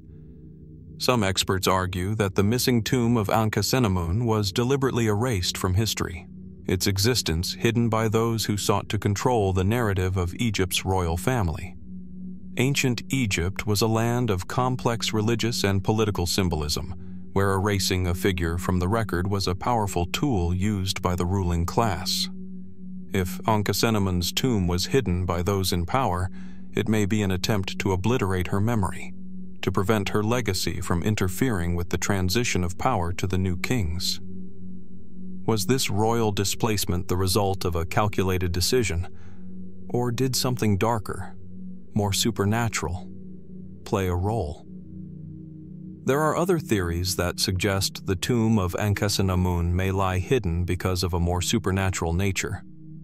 Some believe that her death, unlike that of other Egyptian royals, was marked by a ritual gone wrong, an attempt at securing her place in the afterlife that backfired in some catastrophic manner. Could the curse of the tomb be the consequence of this ritual? One that might have gone against the very forces of life and death that Egypt's priests worked so carefully to maintain? Interestingly, the idea of a curse tied to Ankhesenamun's tomb was not something invented by modern media or the popular fascination with the curse of the pharaohs that followed the discovery of Tutankhamun's tomb. In fact, ancient sources hint at such a curse. In several of the few remaining accounts, there is mention of a seal, a powerful emblem placed over her tomb inscribed with warnings that no tomb robber or outsider could break its boundary without consequences. This curse, scholars suggest, may have been more than just a superstition. It could have been a form of protection, a direct response to the vulnerabilities of a royal tomb. The location of Ankhesenamun's final resting place has been speculated upon for years, with some claiming that it may have been hidden within the tomb of her father, Akhenaten, or perhaps her husband, Tutankhamun. Yet, despite careful analysis, the evidence remains elusive.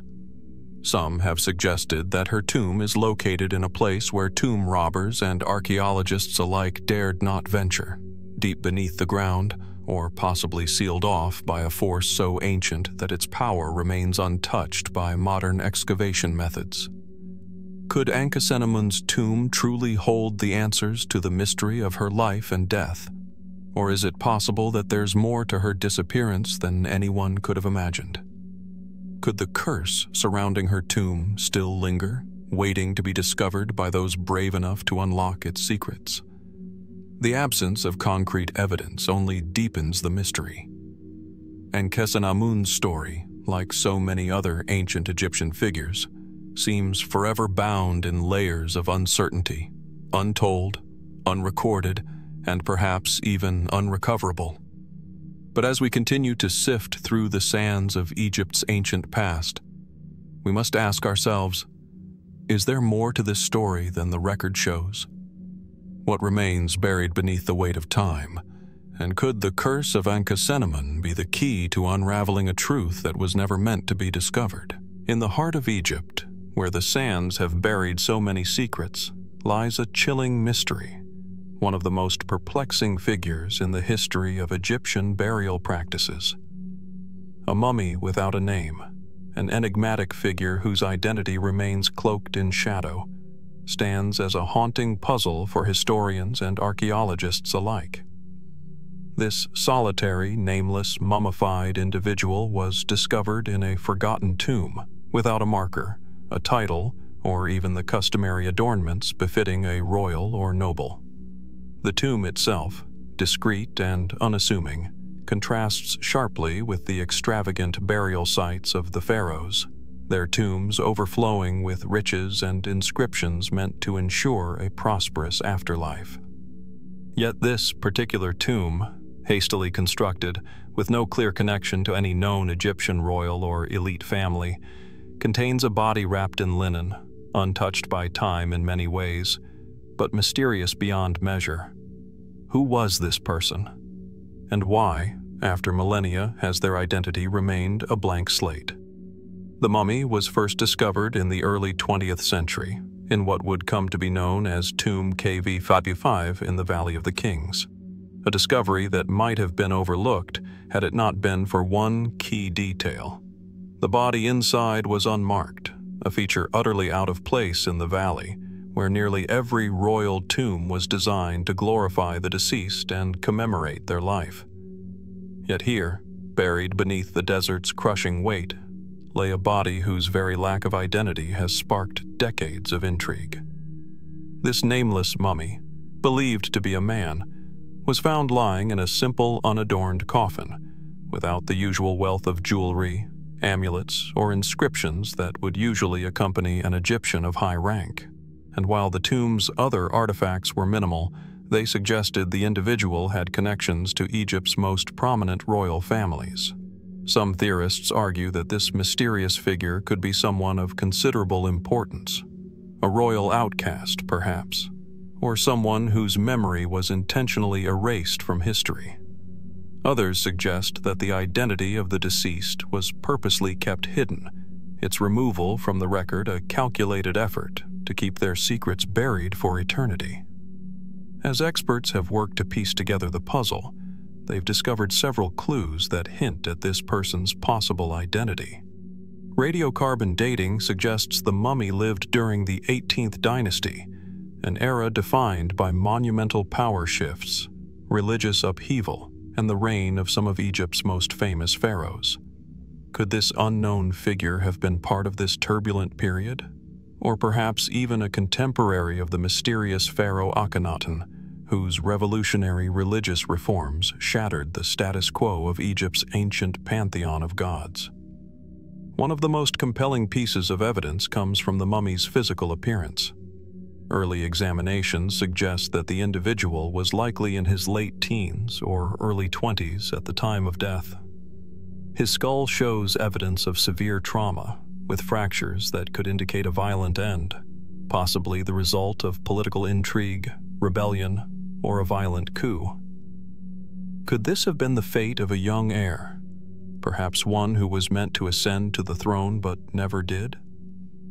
Despite these tantalizing clues, the mystery only deepens as further investigations have yielded a shocking revelation. The body has no name.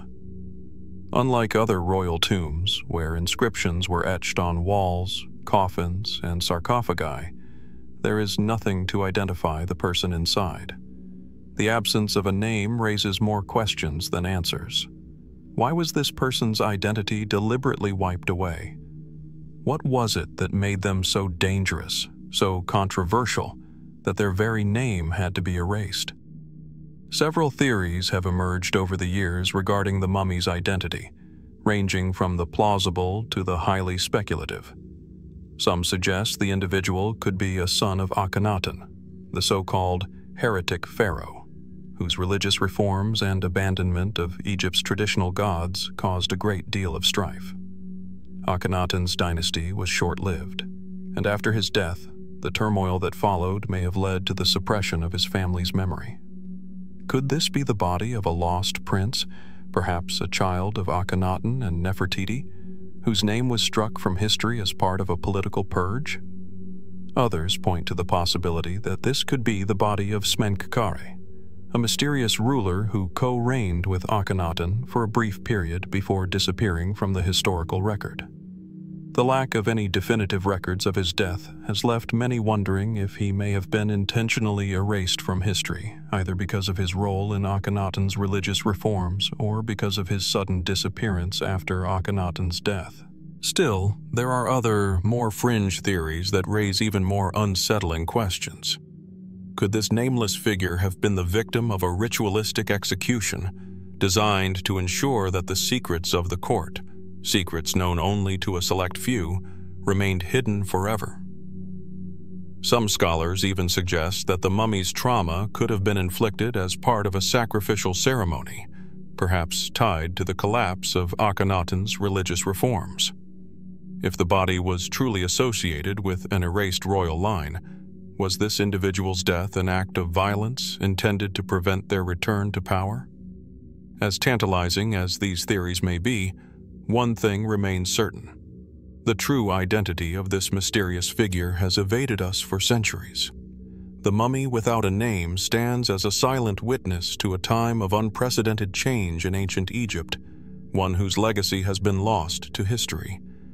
The story of this unknown royal, whose life and death were intentionally obscured, is one that calls us to reflect on the vast reaches of time and memory.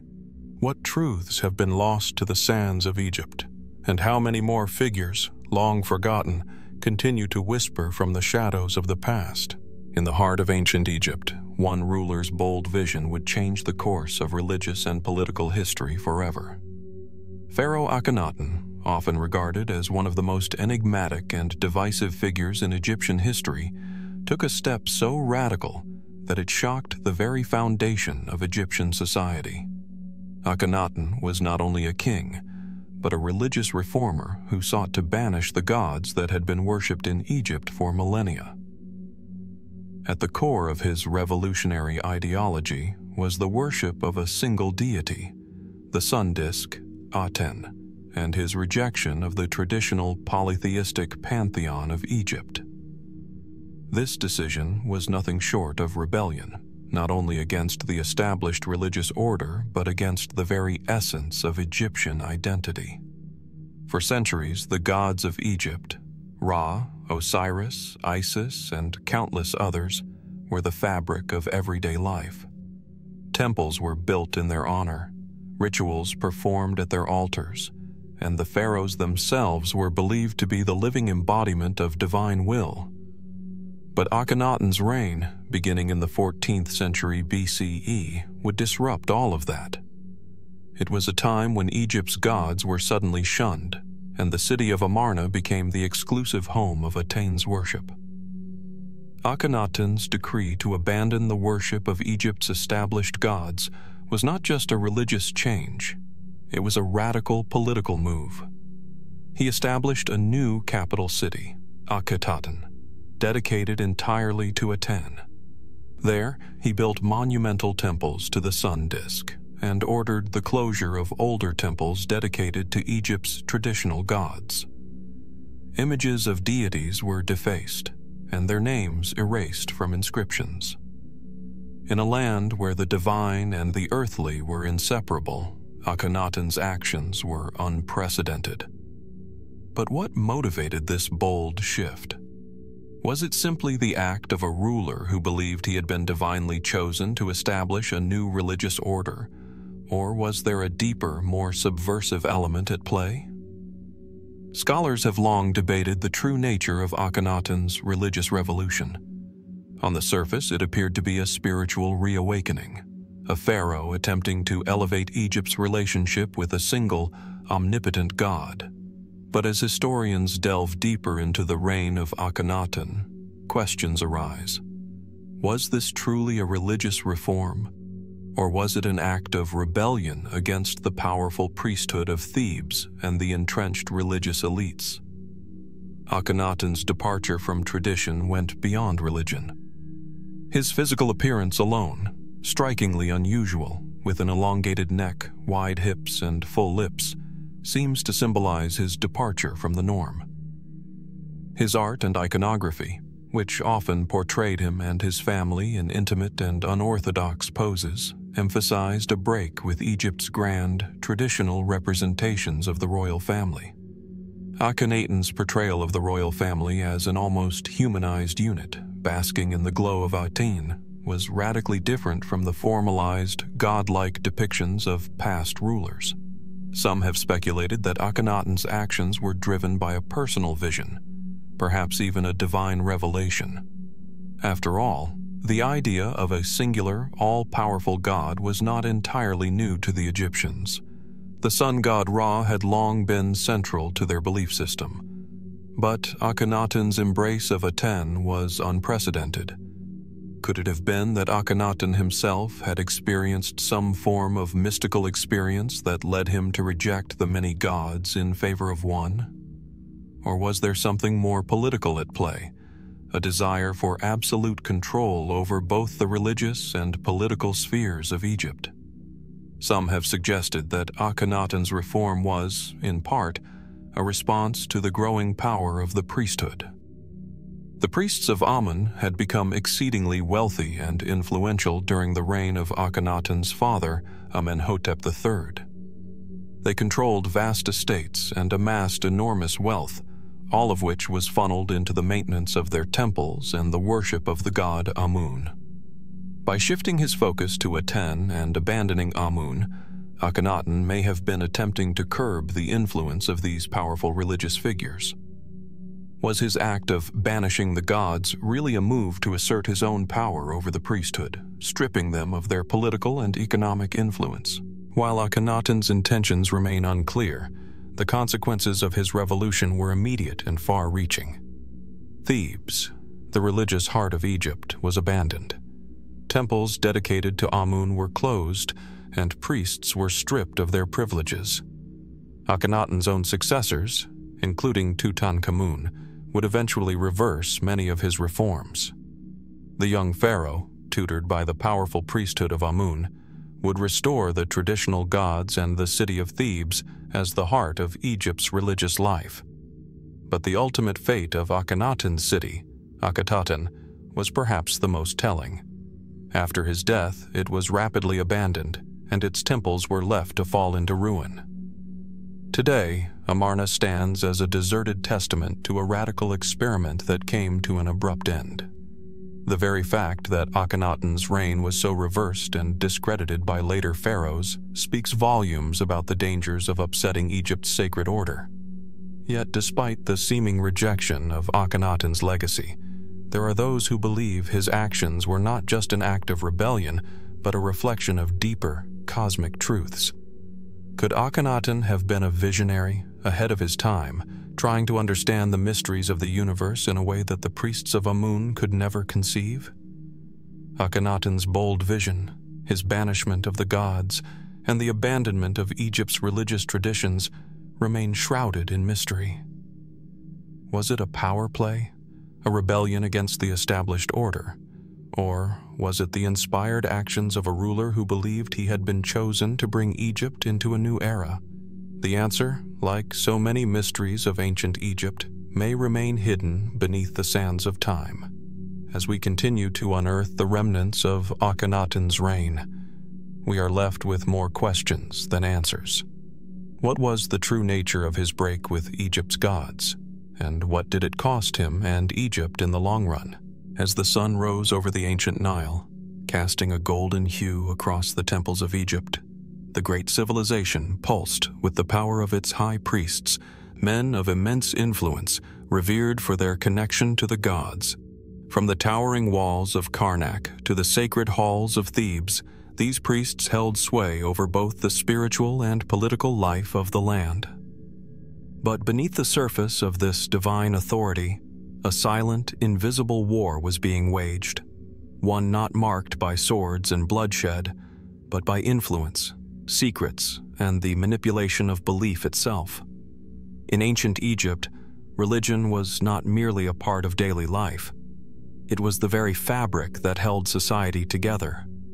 The gods were not distant entities. They were present in everything, from the flow of the Nile to the strength of the pharaoh's reign. But who truly controlled the gods? Who dictated the rituals, the prayers, and the omens? The answer, for centuries, lay in the hands of the high priests, the gatekeepers of divine will. However, this role came with its own set of dangers, for power, once gained, is difficult to relinquish. The most powerful among them were the high priests of Amun-Ra, the sun god, whose temple at Karnak had become a colossal center of worship. This was no ordinary religious position. The priesthood controlled vast wealth, land, and influence. The high priest of Amun held an almost kingly authority, second only to the pharaoh himself. The temple of Amun was a place where royal marriages were brokered, treaties were sealed, and wars were waged, albeit often behind closed doors. The line between divine authority and temporal power was often blurred. The high priests, too, had their own ambitions. It is said that during the reign of Pharaoh Ramesses III, the rivalry between the priesthoods reached its zenith. With the priests of Amun-Ra becoming increasingly powerful, other temple factions sought to rise, to challenge their dominance. In the shadow of the pharaoh's court, the priests of Ptah, Osiris, and even the lesser gods found themselves vying for influence. What many do not realize is that the true battle for control did not occur on the battlefield, but in the sacred spaces of Egypt's temples. It was an ideological war, with each faction seeking to align their gods with the state. But was this conflict purely political, or was there something more at stake? Something hidden within the sacred texts, rituals, and monuments of the time? Evidence suggests that, at times, these high priests could have been embroiled in far darker, more occult practices than the public was ever meant to know. The infamous War of the Priests is only hinted at in ancient texts, perhaps intentionally, as if the scribes of the time feared that revealing too much might expose secrets that could topple the fragile balance of power between man and the gods. One of the most chilling aspects of this invisible war was the role of the priests in the manipulation of history itself. In the aftermath of Pharaoh Akhenaten's reign, a man infamous for his religious reforms, history itself was altered. Akhenaten had attempted to shift Egypt's polytheistic belief system towards the worship of a single god, Aten. His attempts were violently opposed by the powerful priesthoods of Egypt, particularly the priests of Amun-Ra, who viewed his reforms as heresy. After his death, a concerted effort was made to erase Akhenaten from history. His name was struck from monuments, his temples dismantled, and his legacy erased from the sacred records. But the battle for spiritual and political control was far from over. As his son, Tutankhamun, ascended to the throne, the priests of Amun regained their dominance. The boy king was under their control, his every decision seemingly made to restore the old ways. But was he a mere puppet in their hands? The extent of Akhenaten's efforts to shift the religious landscape may have been far-reaching, but the aftermath revealed a crucial truth. The real power didn't lie with the pharaoh. It lay with the high priests, whose loyalty was to their own gods, not necessarily the throne. Beyond the temples, there were whispers of darker, forbidden rituals. Some suggest that the rivalry among the high priests went beyond theological debates. Were some priests secretly engaging in practices designed to summon supernatural forces or manipulate the will of the gods? Ancient Egyptian texts, though often fragmented, speak of secret ceremonies held deep within the labyrinthine corridors of the great temples. These ceremonies, known only to the highest echelons of the priesthood, may have been intended not only to honor the gods, but to control them. Could such rituals have contributed to the eventual downfall of those who dared to challenge the priests? As history records, the priests were eventually overthrown. Or perhaps it's more accurate to say that the priests themselves became the kings. The high priests of Amun wielded so much power that they came to control the kingdom itself. It's possible that over time, these sacred men became so powerful, so intertwined with the royal lineage, that the distinction between pharaoh and high priest began to blur. In some periods, the high priests of Amun even crowned the pharaohs, solidifying their status as the true rulers of Egypt. Yet, even in their height, the shadows remained. The priests of Amun, who had once challenged every other faction, eventually had their own challenges to face. With new dynasties came new interpretations of divine rule. The priesthood was no longer invincible. As Egypt weakened over time, so did the power of the high priests. With each new pharaoh, each new royal house, the grip of the priests loosened, but they never completely vanished. Even after Egypt's fall to foreign invaders, the mystery of the high priests and their secret wars lingered. Perhaps, in the grand scheme of things, the most unsettling question is this: if these men, these high priests, held such incredible power, did they ever truly lose it? Or were their actions simply buried beneath the sands of time, waiting for the right moment to resurface? The mysteries surrounding the priesthoods, their rivalries, and the hidden rituals they might have performed remain tantalizingly unsolved. Some historians suggest that the power struggle between these men could have had far-reaching consequences, both for the pharaohs they served and the very course of Egypt's history. What secrets might the walls of the great temples still be hiding? What might we uncover if we could delve deeper into their hidden chambers, their encrypted scrolls, and their long-forgotten rituals?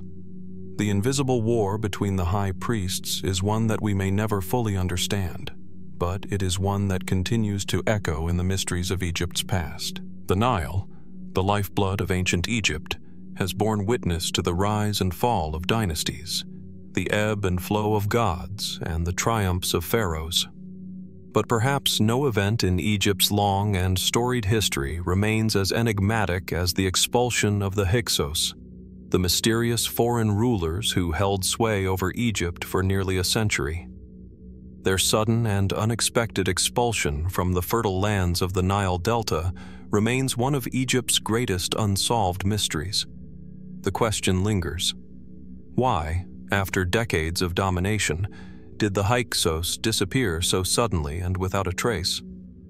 To understand the mystery, we must first look to the time before their departure. The Hyksos, a Semitic people who likely originated from the Near East, made their entrance into Egypt during the Second Intermediate Period, a time when the kingdom was fragmented and weakened. It is believed that the Hyksos, whose name in Egyptian roughly translates to foreign rulers, established their own dynasty in the northern part of the country. They controlled the rich and strategic Nile Delta, centered around the capital city of Avaris. Their reign marked a stark departure from Egypt's traditional native rulers.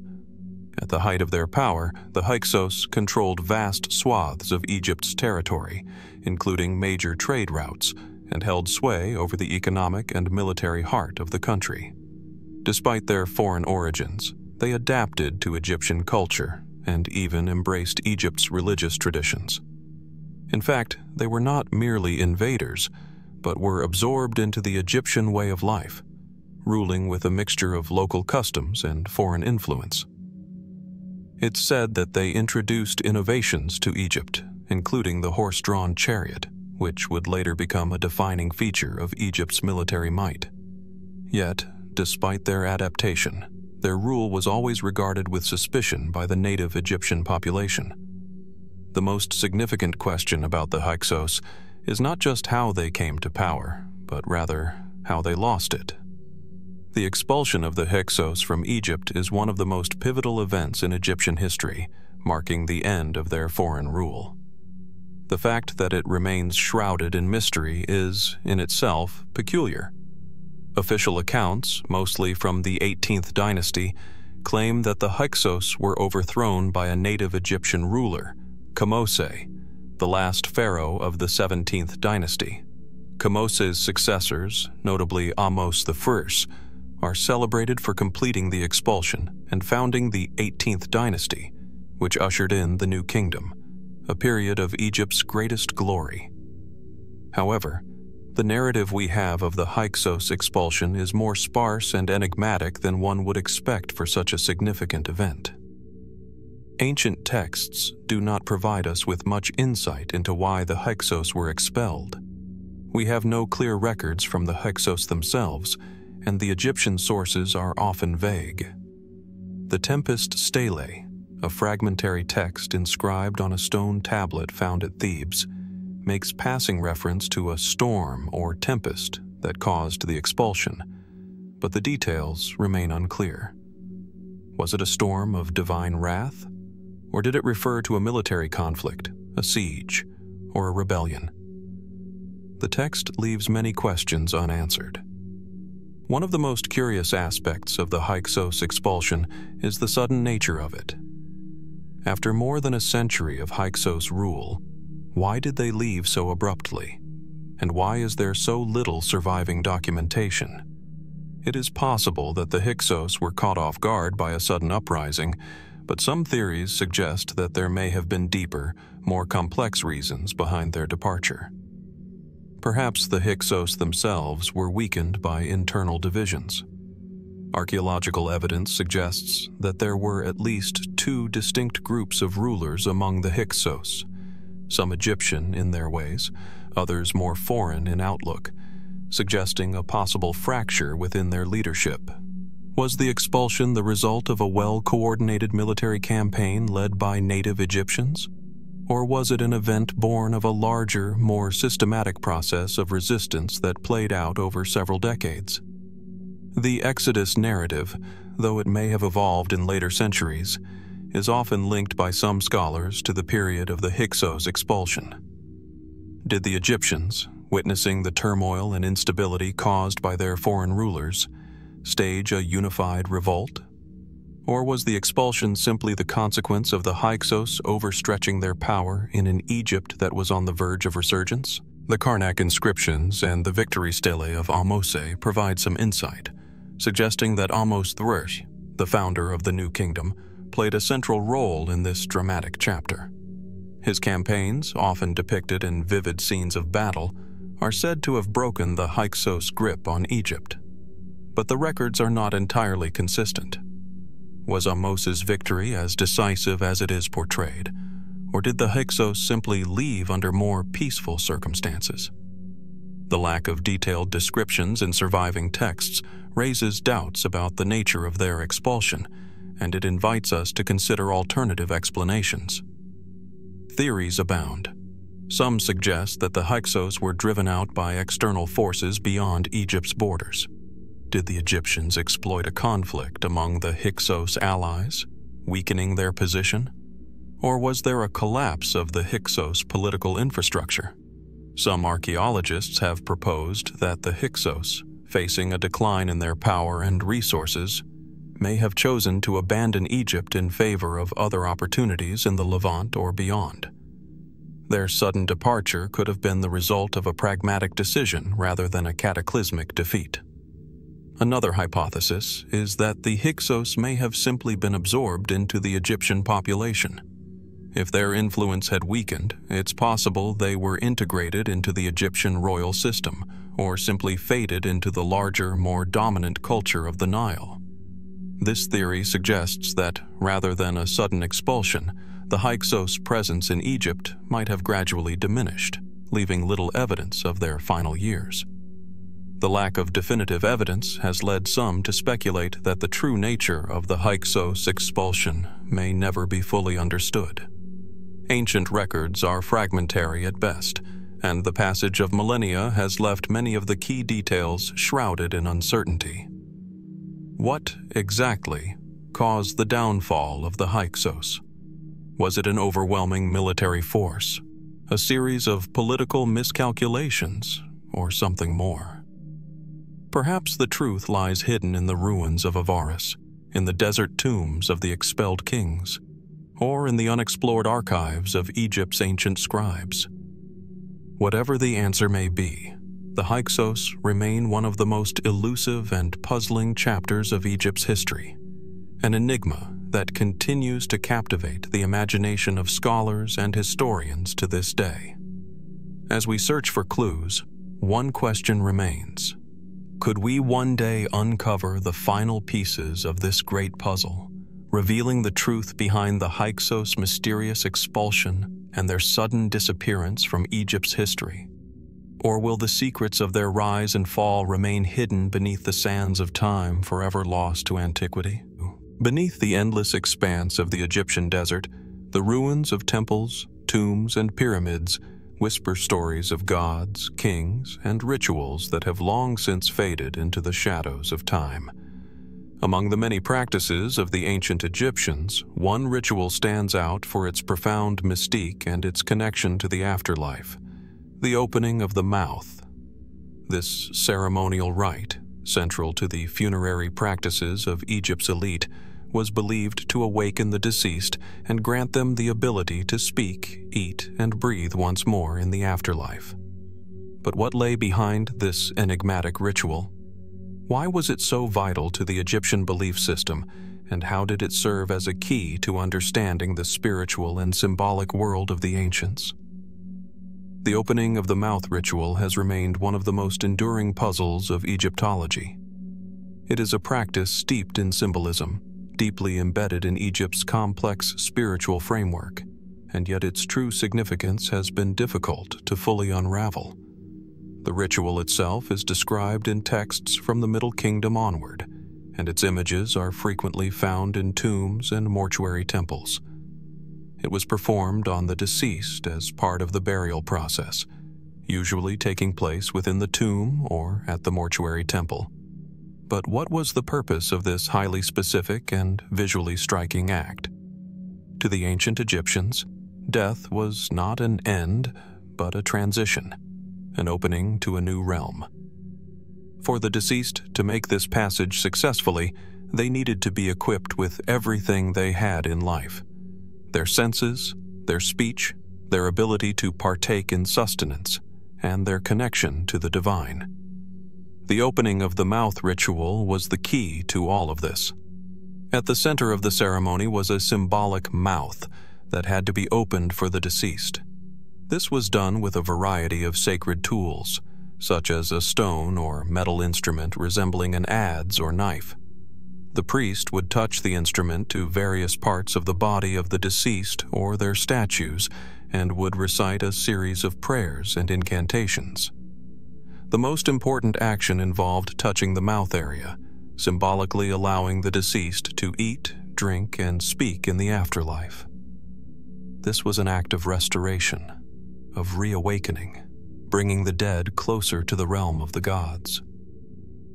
We can almost picture the scene: a solemn procession of priests, their voices a mixture of chants and prayers, as they perform the intricate and powerful gestures that form the core of this sacred practice.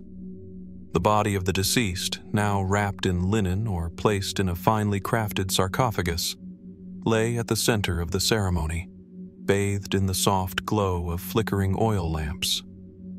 The air would have been thick with incense, and the sounds of the rituals would have carried the weight of millennia of tradition.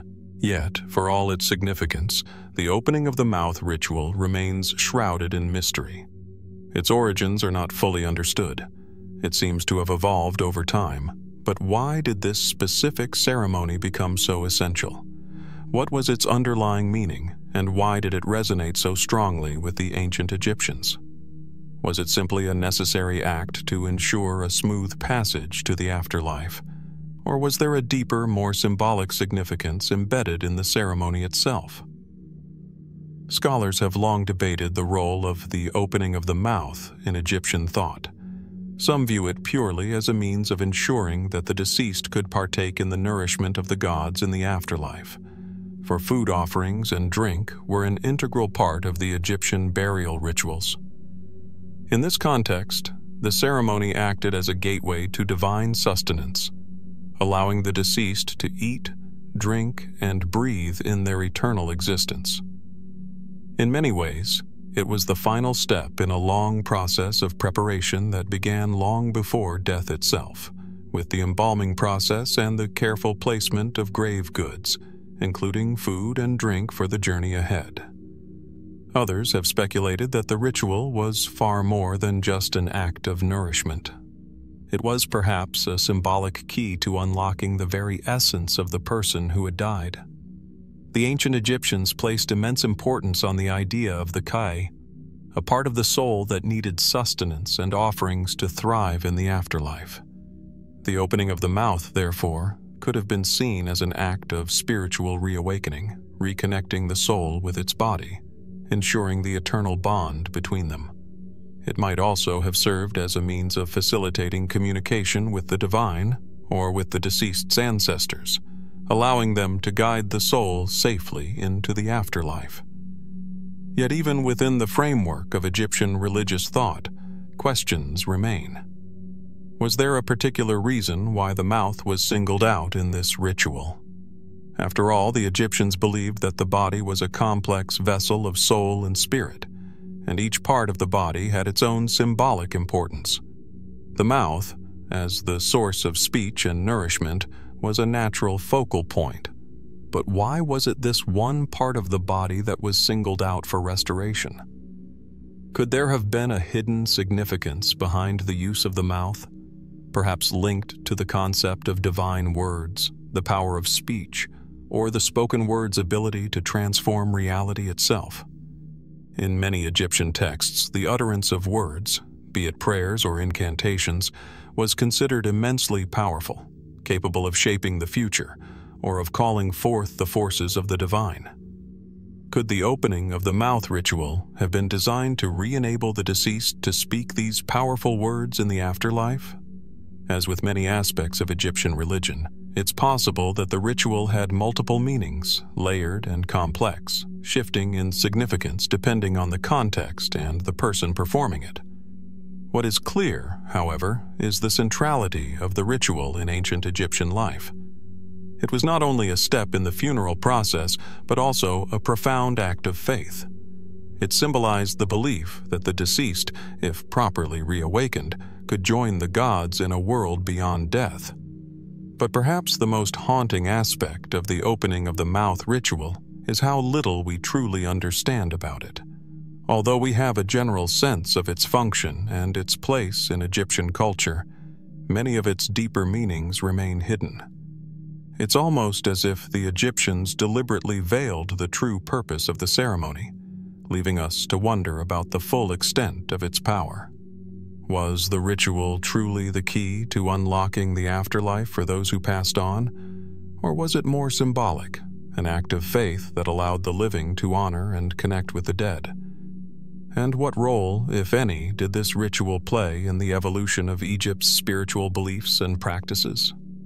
The opening of the mouth ritual may have unlocked the mouth of the deceased, but it seems that it has also unlocked a door to mystery. The answers to these questions, and the deeper meanings behind the ritual, may forever elude us, buried beneath the sands of time, waiting for a new discovery to shed light on what has long remained hidden. The mystery lingers. What truths does the opening of the mouth still conceal?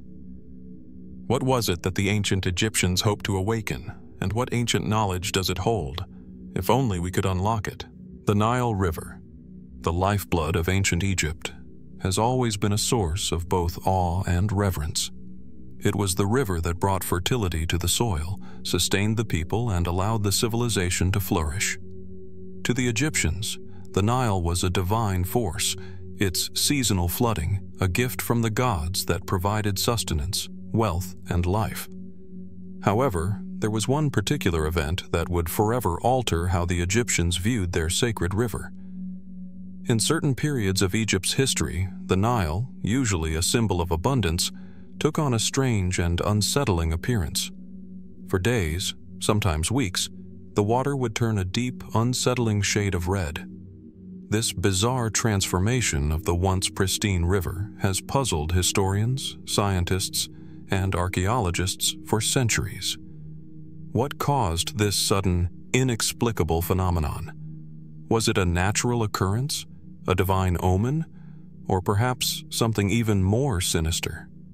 The mystery of the Red Nile is one that continues to be debated, with explanations as varied as the colors of the water itself. The first recorded mention of the Nile turning red comes from the Harris Papyrus, an ancient Egyptian document from the reign of Ramesses IV. It describes a great disaster in the year 1150 BCE when the river turned to blood. The text goes on to suggest that this was a time of great turmoil and pestilence, a period marked by famine, disease, and suffering. Was this the red water spoken of in the Bible's Old Testament, or was it an entirely different event? Scholars have long speculated about the cause, but no definitive answer has ever been uncovered. At its core, the phenomenon was likely related to something in the water itself. The first and perhaps most widely accepted theory is that the red color was caused by a large influx of red algae, specifically a type of cyanobacteria. These microorganisms thrive in stagnant water, and when conditions are right, such as an excess of nutrients or a change in water temperature, they can rapidly multiply, turning the water an eerie shade of red or pink. This phenomenon is called a red tide, and while it's not unique to the Nile, it could explain the strange discoloration described in ancient texts. The red algae theory is bolstered by the fact that the Nile's waters often contained high levels of nutrients, especially after its annual flooding. During this time, the river would overflow, depositing silt and nutrients along the banks, creating ideal conditions for algae blooms. These blooms could explain the red color that the Egyptians so feared. However, the theory leaves open many questions. If red algae were the culprit, why did this occur so rarely? And why did it seem to coincide with periods of great upheaval, both natural and social? Another possibility stems from ancient Egyptian beliefs and their deep connection with the supernatural. The color red in ancient Egyptian culture had a dual significance. It could represent life and vitality, but it was also associated with chaos, destruction, and disorder. The red waters might have been seen not merely as a natural event, but as a divine omen, a warning from the gods or a sign of the gods' displeasure. Was the Nile's red transformation an omen of an impending calamity, a harbinger of the plagues that would later sweep across the region? The Egyptian texts themselves seem to suggest as much. Many of the historical accounts surrounding the red waters often mention a breakdown in society, with mass deaths, famine, and pestilence following the event. The Harris Papyrus, which mentions the disaster, also speaks of social instability and the collapse of order, events that would have been deeply unsettling for the Egyptians, who saw their pharaohs as divine intermediaries between the gods and the people. Was this red water a message from the gods about the king's failure to maintain cosmic order, or was it a sign of something more esoteric? Could it have been a spiritual or mystical warning about the decay of society? As we move away from the religious explanations, we're left with the realm of speculation and more unconventional theories. One fringe theory suggests that the red color could have been the result of a catastrophic event far beyond natural or spiritual causes. Could the Nile have experienced a massive discharge of iron oxide from a volcanic eruption? Some scholars have argued that volcanic activity could have caused a release of minerals into the water, giving it a reddish tint. Though no volcanic eruptions in the immediate vicinity of Egypt have been definitively linked to the Red Nile phenomenon, the idea that an event so distant in space or time could have impacted the river is intriguing. Alternatively, there are those who have posited that the red color might have been linked to some form of chemical pollution, possibly from the use of copper or other metalworking by ancient Egyptians. The region was known for its mining operations, which could have caused the river to become contaminated, either through runoff or intentional pollution. Could the ancient Egyptians have inadvertently poisoned their own waters, leading to a temporary and unsettling transformation? Still, No theory fully explains the event in its entirety. Was the Red Nile truly the result of natural phenomena? Or was it an omen, a warning, a reflection of a divine hand guiding the fate of Egypt? The ancient Egyptians were masters of symbolism, their civilization deeply intertwined with the spiritual and the supernatural. What if the redness of the Nile was something more than just a physical event? Something intended to remind the people of their fragile existence, a symbolic reminder of their place in the cosmos. In contemplating this mystery, one is reminded of the cyclical nature of history. Egypt's civilization spanned millennia, and its mysteries, both those understood and those still unsolved, are part of the puzzle that makes ancient Egypt so endlessly fascinating. Perhaps, in the case of the Red Nile, the mystery is not just in the cause of the event itself, but in what it meant for the people who witnessed it. Was it merely an ecological anomaly, or was it an event that carried deeper spiritual meaning? The Nile may have turned red, but it's likely that we will never fully understand why. As with so many other ancient phenomena, it is a reminder of how little we know and how much remains buried beneath the sands of time. The answers may never be found, but the questions will persist, lingering in the minds of those who dare to look deeper into the mysteries of Egypt. Could the Red Nile still hold secrets, hidden in its depths, waiting for the right moment to reveal themselves? Only time will tell. In the heart of ancient Egypt, where the sun scorches the earth and the Nile winds its way through the land of the Pharaohs, there lies a tomb that holds a secret, a mystery so deeply entwined with Egypt's past that it remains a puzzle to this very day. The tomb of Seti I, located in the Valley of the Kings, is one of the most magnificent burial sites ever discovered. Its intricate design, elaborate murals, and remarkable frescoes speak to the grandeur and sophistication of the 19th dynasty, a period of immense power and wealth for Egypt. But within the walls of this tomb, something more mysterious awaits. A series of cartouches, royal name inscriptions, etched into the stone with strange anomalies that have baffled archaeologists for centuries. A cartouche, in ancient Egyptian culture, was a symbol used to encircle the name of a ruler, signifying their divine status. It was a mark of power, a tool used to immortalize a king's name for all eternity. In Seti I's tomb, these cartouches are abundant, etched into walls, inscribed on the ceiling, and carved into the very fabric of the stone. However, among the many cartouches, there are a few that stand apart. These particular ones, located in a secluded chamber of the tomb, seem to defy the norms of Egyptian hieroglyphic writing. They are marked by symbols and variations that are not seen elsewhere in the tomb, and in some cases, not in any other known tombs from the period. The first and most glaring anomaly is the presence of cartouches that contain strange, unfamiliar glyphs. These symbols do not appear in the traditional royal name inscriptions, and their meaning has yet to be deciphered. Some researchers have suggested that these strange markings might be the result of a scribal error or a careless mistake by the tomb builders, but that explanation seems far too simple for something so deliberate in appearance. The cartouches themselves are precisely carved, suggesting that the engraver was meticulous in their work. So why would they have included unfamiliar characters? This leads to a more intriguing possibility. Could these cartouches be a form of coded language? A hidden message, one that was intended to be understood only by those with the knowledge to interpret it?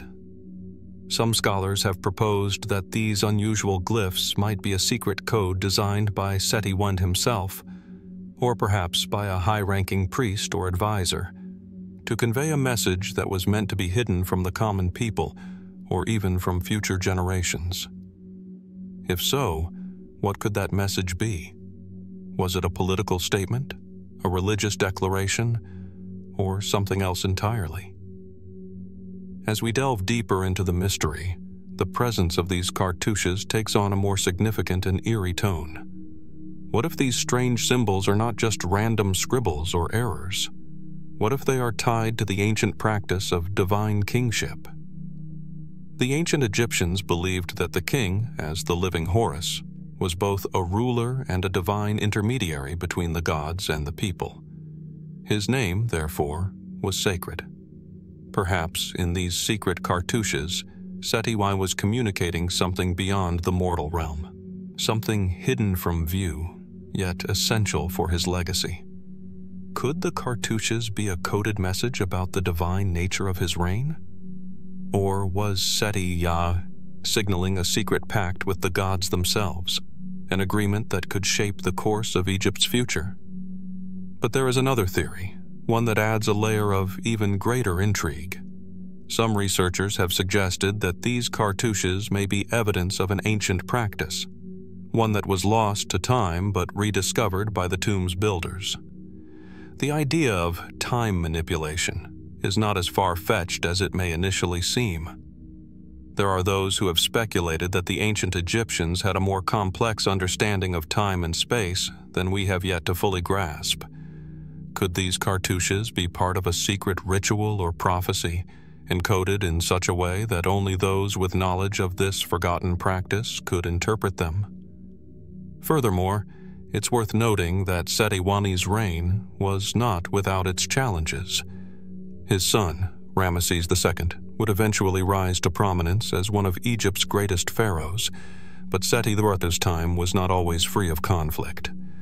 Was the tomb's hidden message a reflection of the political tension of the period, a subtle clue left behind by Seti to secure his legacy or perhaps influence the course of his son's rule?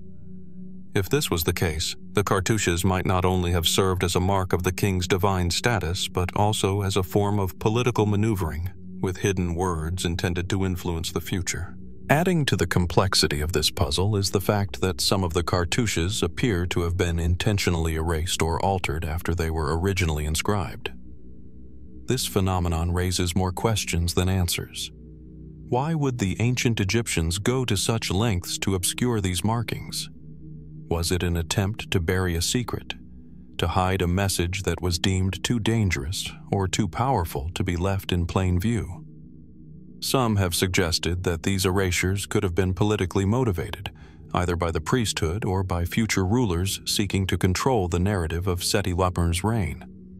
If Seti's own name and the strange symbols associated with it were erased, might there have been forces at work within Egypt that sought to suppress certain aspects of his rule? The presence of these erased or altered cartouches raises another important question. Did Seti have enemies within the very walls of his own tomb? Was there a faction within the royal court that sought to rewrite history, to erase the king's legacy and leave behind only what was politically acceptable? If so, the cartouches could represent not just a physical mystery but a political one as well, a reflection of the internal strife that plagued Egypt's royal court during this tumultuous period. To this day, the true meaning of the secret cartouches of Seti remains locked away, hidden from view. The mystery persists, tantalizing those who study ancient Egypt and beckoning them to uncover the truth. Is this the work of a king seeking to preserve his legacy? Or is it a cryptic message meant for those who could decipher it? A message lost to the ages but still waiting to be revealed? As we continue to explore Egypt's many mysteries, the cartouches of Seti stand as a reminder that there are still secrets to be uncovered in the tombs and temples of this ancient civilization. The past may be shrouded in mystery, but that does not mean it is beyond our reach. As we venture deeper into the heart of Egypt's history, we must remember that some mysteries are meant to be solved, while others may forever remain beyond our grasp, waiting for a moment when the right mind, the right question, and the right discovery come together to reveal their hidden truths. In the quiet stretches of Egypt's desert, where the wind scours the ancient sands and the heat waves shimmer above the earth, there stands a monument that speaks of dreams, power, and divine intervention. The dream stela of Thutmose IV, situated between the paws of the Great Sphinx at Giza, is not just a relic of stone. It is a testament to the mysterious forces that shaped the course of Egyptian history. For it is here that a young prince's fate was foretold, a destiny that would lead him from obscurity to the throne of Egypt, an ascent driven by the prophecy of a deity and the power of a dream. The stela, a large stone slab inscribed with hieroglyphs, records the story of Thutmose IV's dream, a moment of profound significance in the history of the ancient world. The story begins with the young prince, who, as the fourth son of Pharaoh Amenhotep II, seemed unlikely to inherit the throne. The royal line of succession, by all accounts, was firmly set, yet fate, it seemed, had other plans. One night, as Thutmose IV rested in the shade of the Great Sphinx, he dreamed of the statue speaking to him.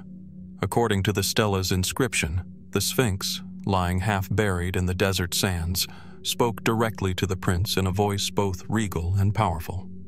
The statue revealed that Thutmose was destined to rule Egypt, but only if he could remove the sands that buried the Sphinx. In return, the god of the Sphinx, the great deity Ramesses, would grant him the throne. The dream was so vivid, so real, that Thutmose awoke with a deep sense of conviction. The next day, he took it upon himself to fulfill the divine prophecy. The sands had long since piled up around the Sphinx, obscuring the full majesty of the monument. Under the guidance of the gods, Thutmose set out to clear the sands, revealing the ancient statue to the world once again. This act, the stela suggests, was the key to his future. Thutmose IV's rise to the throne, however, is where the mystery begins to unfurl. His ascension was not without its own intrigue. Though the stela recounts his dream and the subsequent action he took to uncover the Sphinx, there are gaps in the historical record. The exact circumstances surrounding his rise to power remain unclear. Did Thutmose IV truly take the throne as a result of divine intervention, or was his success shaped by political maneuvering within the royal court? Was the dream and its subsequent fulfillment merely a symbol of a larger, well-orchestrated political strategy? While the stela serves as a testament to Thutmose IV's legitimacy, it also raises questions.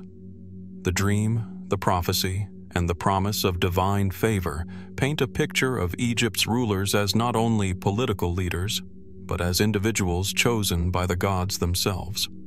The prophecy on the stela doesn't simply present Thutmose IV as a ruler, but as a figure destined for greatness by forces far beyond human control.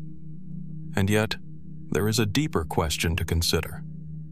Was the dream simply a tool to legitimize Thutmose's rule in the eyes of the people? Or did the stela and the prophecy actually hold a deeper, hidden meaning? The Sphinx, often viewed as a symbol of mystery and divine protection, has long been associated with the ancient Egyptian concept of kingship. The Sphinx itself is thought to represent the sun god Ra-Horakhti, a fusion of Horus and Ra, the gods who were believed to oversee both the sky and the earth. Thutmose IV's connection to the Sphinx through his dream could suggest a divine blessing, a sign that the gods themselves had anointed him as Egypt's rightful ruler. But why, then, was the message delivered in such an enigmatic and indirect manner?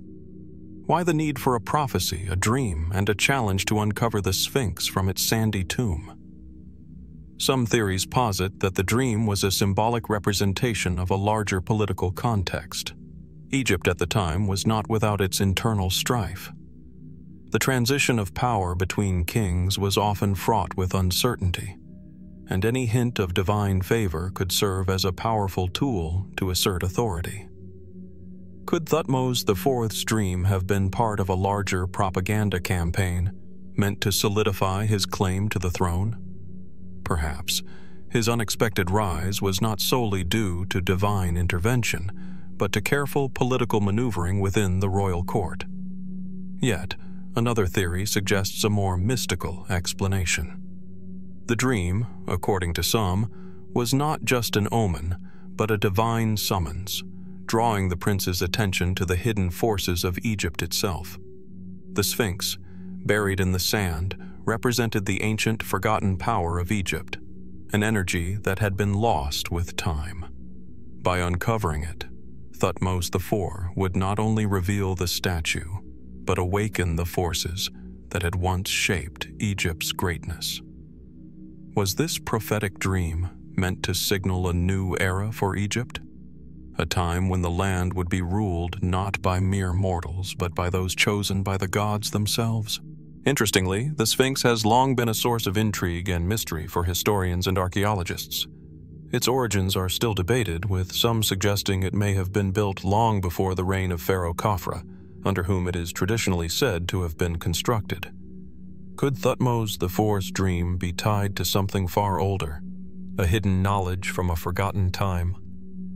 The Sphinx's enigmatic expression, its silent gaze over the Nile, could hold answers to questions far beyond the scope of Thutmose IV's dream. Perhaps the dream was not just about political legitimacy, but about a deeper, ancient knowledge, a knowledge that had been buried with the sands for millennia, only to be revealed by a king chosen by the gods. As the years passed, Thutmose IV would rule Egypt for nearly a decade, expanding the empire's borders and solidifying his place in history. Yet, the question remains: was his rise to power truly the result of divine intervention, or was it the outcome of a carefully crafted political maneuver? And what of the prophecy inscribed on the Stela? What did it mean for Egypt, for its rulers, and for the people who believed in the power of dreams and divine messages? The dream Stela of Thutmose IV continues to serve as a testament to the mystery that lies at the heart of Egypt's ancient world.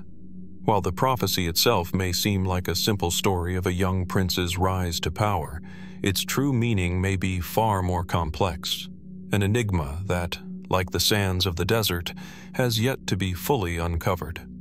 Was the dream truly a divine message, or was it a cleverly crafted myth designed to legitimize a ruler's claim to the throne? As we continue to explore Egypt's ancient mysteries, the Stela remains a silent witness, a marker of a time when dreams and reality blurred, and where the fate of an empire could rest on the whisper of a prophecy. Beneath the sweltering sun of Egypt's desert heart, the Faiyum oasis presents an anomaly of life and death. A vast stretch of water, known for its fertility amidst the arid landscape, holds more than just the calming rhythm of the Nile. Here, in the waters and marshes of this oasis, was once a mysterious and terrifying cult, a religious practice rooted in the worship of a creature both revered and feared: the crocodile. The crocodile cult of Faiyum was centered around the worship of Sobek, the ancient Egyptian god of the Nile, water, and fertility. Sobek was a deity of dualities, simultaneously embodying both protection and danger. Often depicted with the head of a crocodile, Sobek symbolized the unpredictable forces of nature, at once a provider of life through the fertile waters of the Nile, yet a harbinger of death, as the very same waters teemed with crocodiles. In the cult's most sacred sites, particularly in the city of Shidet, now known as Faiyum, Sobek's power was celebrated through ritual and sacrifice in ways that are still shrouded in mystery. Evidence of the crocodile cult can be found in the archaeological remnants scattered across Faiyum, with numerous temples dedicated to Sobek, including the Grand Temple at the city of Crocodilopolis. In the temple's ruins, archaeologists have uncovered numerous crocodile-shaped statues, inscriptions, and artifacts that suggest Sobek was not just a god, but a living force that influenced the very course of human existence. His worship was not restricted to symbolic acts of reverence, but extended to real, physical manifestations of his power. Rituals surrounding Sobek's worship were deeply intertwined with the Nile's seasonal cycles, marking the ebb and flow of Egypt's agricultural prosperity and the mortal dangers that lurked beneath the waters. Perhaps the most unsettling and mysterious aspect of this cult lies in the practice of using live crocodiles in sacred rites. Crocodiles, often seen as symbols of death and destruction, were captured from the Nile and kept in sacred pools. Some of these crocodiles were even mummified after their death, preserving their forms for eternity. The ritual significance of these creatures is still not fully understood, yet evidence suggests they played a central role in religious ceremonies. The sheer scale of the cult's devotion to Sobek raises questions. Was the crocodile simply a symbol, or did it hold more tangible power over the people of Faiyum? It is believed that during the height of the cult's influence, crocodiles were treated as sacred beings, perhaps seen as earthly representatives of Sobek himself. These creatures were often adorned in gold and jewelry, their bodies treated with the utmost reverence. In the sacred pools of Sobek's temples, these crocodiles lived in relative comfort, fed and tended to by priests and devotees. Some temples even boasted large, specially constructed enclosures where the creatures could swim freely and interact with the human worshippers. But why such a close relationship with these formidable predators? One prevailing theory is that Sobek's crocodiles were symbolic of the volatile nature of life along the Nile. To understand this relationship is to understand the very essence of Egypt's connection to the river. For Egyptians, the Nile was both a giver of life and a destroyer. Crocodiles, with their silent, deadly nature, embodied that delicate balance. The Egyptians were no strangers to the idea that life and death were intricately linked, and Sobek personified this duality. By keeping and venerating crocodiles, the people of Faiyum may have believed they were honoring the forces of creation and destruction, ensuring the flow of life and prosperity. But while much of the cult's ritualistic practices are believed to have been performed in the name of reverence and thanks to Sobek, there are also unsettling hints at darker, more mysterious practices. The ritual sacrifice of animals, perhaps even human sacrifices, is a subject that haunts the understanding of Sobek worship. Were these sacrifices made to appease a god whose volatile nature could quickly turn from nurturing to destructive? Did the cult's high priests believe that offering blood, whether from crocodiles, cattle, or even humans, could guarantee Sobek's protection? The evidence remains circumstantial, but it is hard to ignore the prevalence of sacrificial practices in other contemporary Egyptian religious ceremonies. Crocodile mummies, for example, have been found in vast numbers, some of them seemingly subjected to violent deaths, possibly indicating that these creatures were sacrificed in elaborate rituals, their bodies then preserved as sacred relics. Beyond the rituals, there are other questions surrounding the cult's decline. The exact reasons why the crocodile cult of Faiyum eventually faded into obscurity remain unclear. Was it the natural ebbing of religious trends in Egypt? Did external factors, such as political change or the rise of other deities, eclipse the worship of Sobek? Or did a shift in the cultural and social dynamics of Egypt render such practices obsolete as the country moved toward more centralized forms of worship? One theory suggests that the cult's demise was tied to the consolidation of power under more monotheistic, or at least centralized, state religious practices, particularly during the reign of Akhenaten, who sought to elevate the worship of the sun god Aten above all others. The arrival of new political and religious ideologies may have overshadowed older, more localized forms of worship, such as that of Sobek. With the rise of these new forms of worship, the crocodile's sacred status could have fallen out of favor, and the cult itself was ultimately abandoned. Other fringe theories propose a more dramatic end for the cult, suggesting that it was suppressed or even eradicated by more orthodox religious factions. Some have speculated that the priesthood of Sobek, who wielded significant influence in Faiyum, may have become too powerful and posed a threat to the stability of the larger state. Were these priests silenced and the practice of crocodile worship crushed in an effort to maintain political control? Still, one of the most chilling aspects of the crocodile cult remains its ritualistic mystery. The fact that Sobek was a god tied so closely to death, both the death he could bring and the one he could ward off, leaves us questioning how much of this worship was based on a desire to transcend mortality. Were these crocodiles simply representations of a god, or were they believed to possess some hidden power capable of revealing deeper truths about life, death, and the unseen forces that govern the natural world? In examining the legacy of the crocodile cult of Faiyum, it becomes clear that Egypt's relationship with its gods was far more complex than many would imagine. Sobek, through his crocodilian form, challenged the boundaries between reverence and fear, creation and destruction. The cult's use of live animals, the mysterious sacrifices, and the question of the cult's eventual disappearance all point to a civilization grappling with deep, unspeakable forces.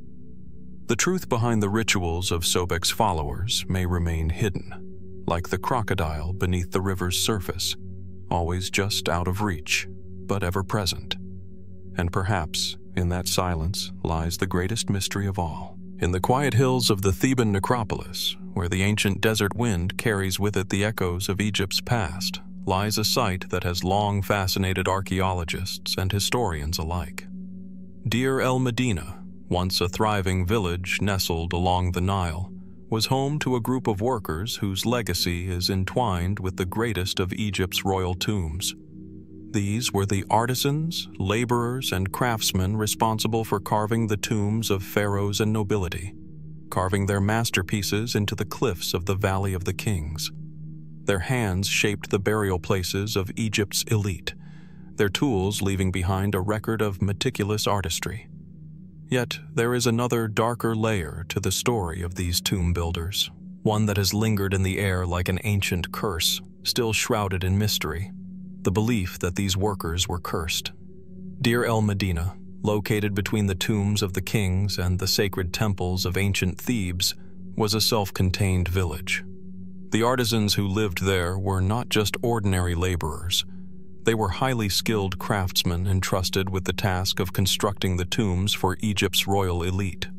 They carved the intricate chambers, decorated the walls with vivid depictions of the afterlife, and ensured that every aspect of the tomb adhered to the sacred rites necessary for a prosperous journey into eternity. They were the keepers of sacred knowledge, but behind their skilled hands lay a deeper, more unsettling truth.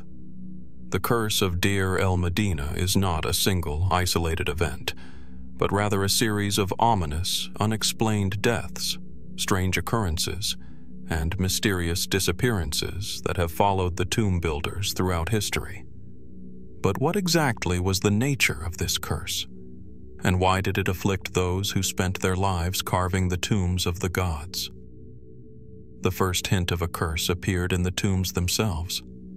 In the tombs of these workers, archaeologists discovered inscriptions that warned against disturbing the tombs of the pharaohs. The inscriptions were stern, almost eerily prophetic. "May the one who disturbs this tomb be cursed." Were these warnings simply the superstitions of the workers who feared divine retribution, or was there something more? These workers were deeply embedded in Egypt's religious system, and it's possible that they believed they had a direct connection with the gods, so much so that disturbing a royal tomb could invoke their wrath. One of the most infamous events associated with the workers of Deir el-Medina is the so-called Curse of the Pharaohs, which is often linked to the tomb of Tutankhamun. In the early 20th century, when British archaeologist Howard Carter unearthed the tomb of the boy king, rumors spread like wildfire about a curse that would plague anyone who disturbed the tomb. However, many have forgotten that the workers who built these tombs, and the lives they led, played a part in this mysterious narrative long before the tomb of Tutankhamun was opened. These artisans lived and worked in close proximity to the royal tombs, and were responsible for preparing the burial chambers that housed Egypt's most revered figures. Could they have been aware of some ancient, unseen force at work? An unspoken punishment for those who entered the domain of the gods? What makes this curse particularly strange is the sheer number of untimely and unexplained deaths that struck the workers and their families even long after the tombs had been completed.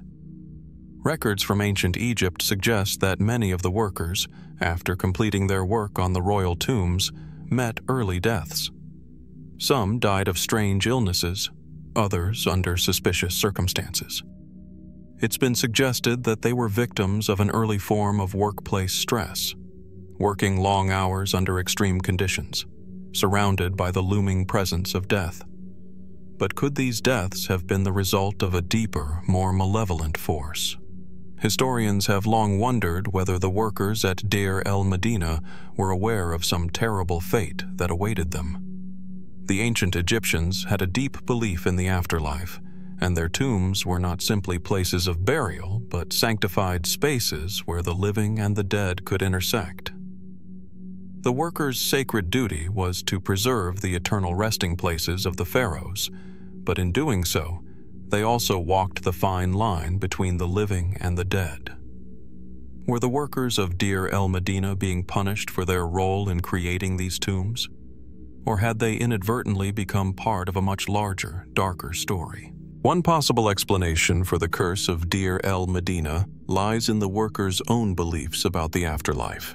These artisans were not just workers, they were also deeply spiritual people who believed in the gods' power over life and death.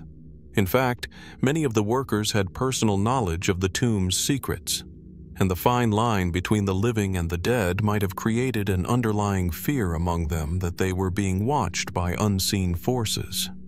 It's likely that some believed that disturbing the tombs of the pharaohs could invoke divine retribution, while others may have feared the wrath of the priests and royal authorities who maintained control over these sacred places. There is also the more chilling suggestion that the workers were, at times, subjected to punishment or even execution for attempting to steal from the tombs. Ancient texts and inscriptions hint that tomb robberies, although forbidden, were relatively common. Were these workers, under immense pressure and poverty, tempted by the treasures they helped to conceal? If so, could the mysterious deaths be connected to divine punishment meted out for these crimes?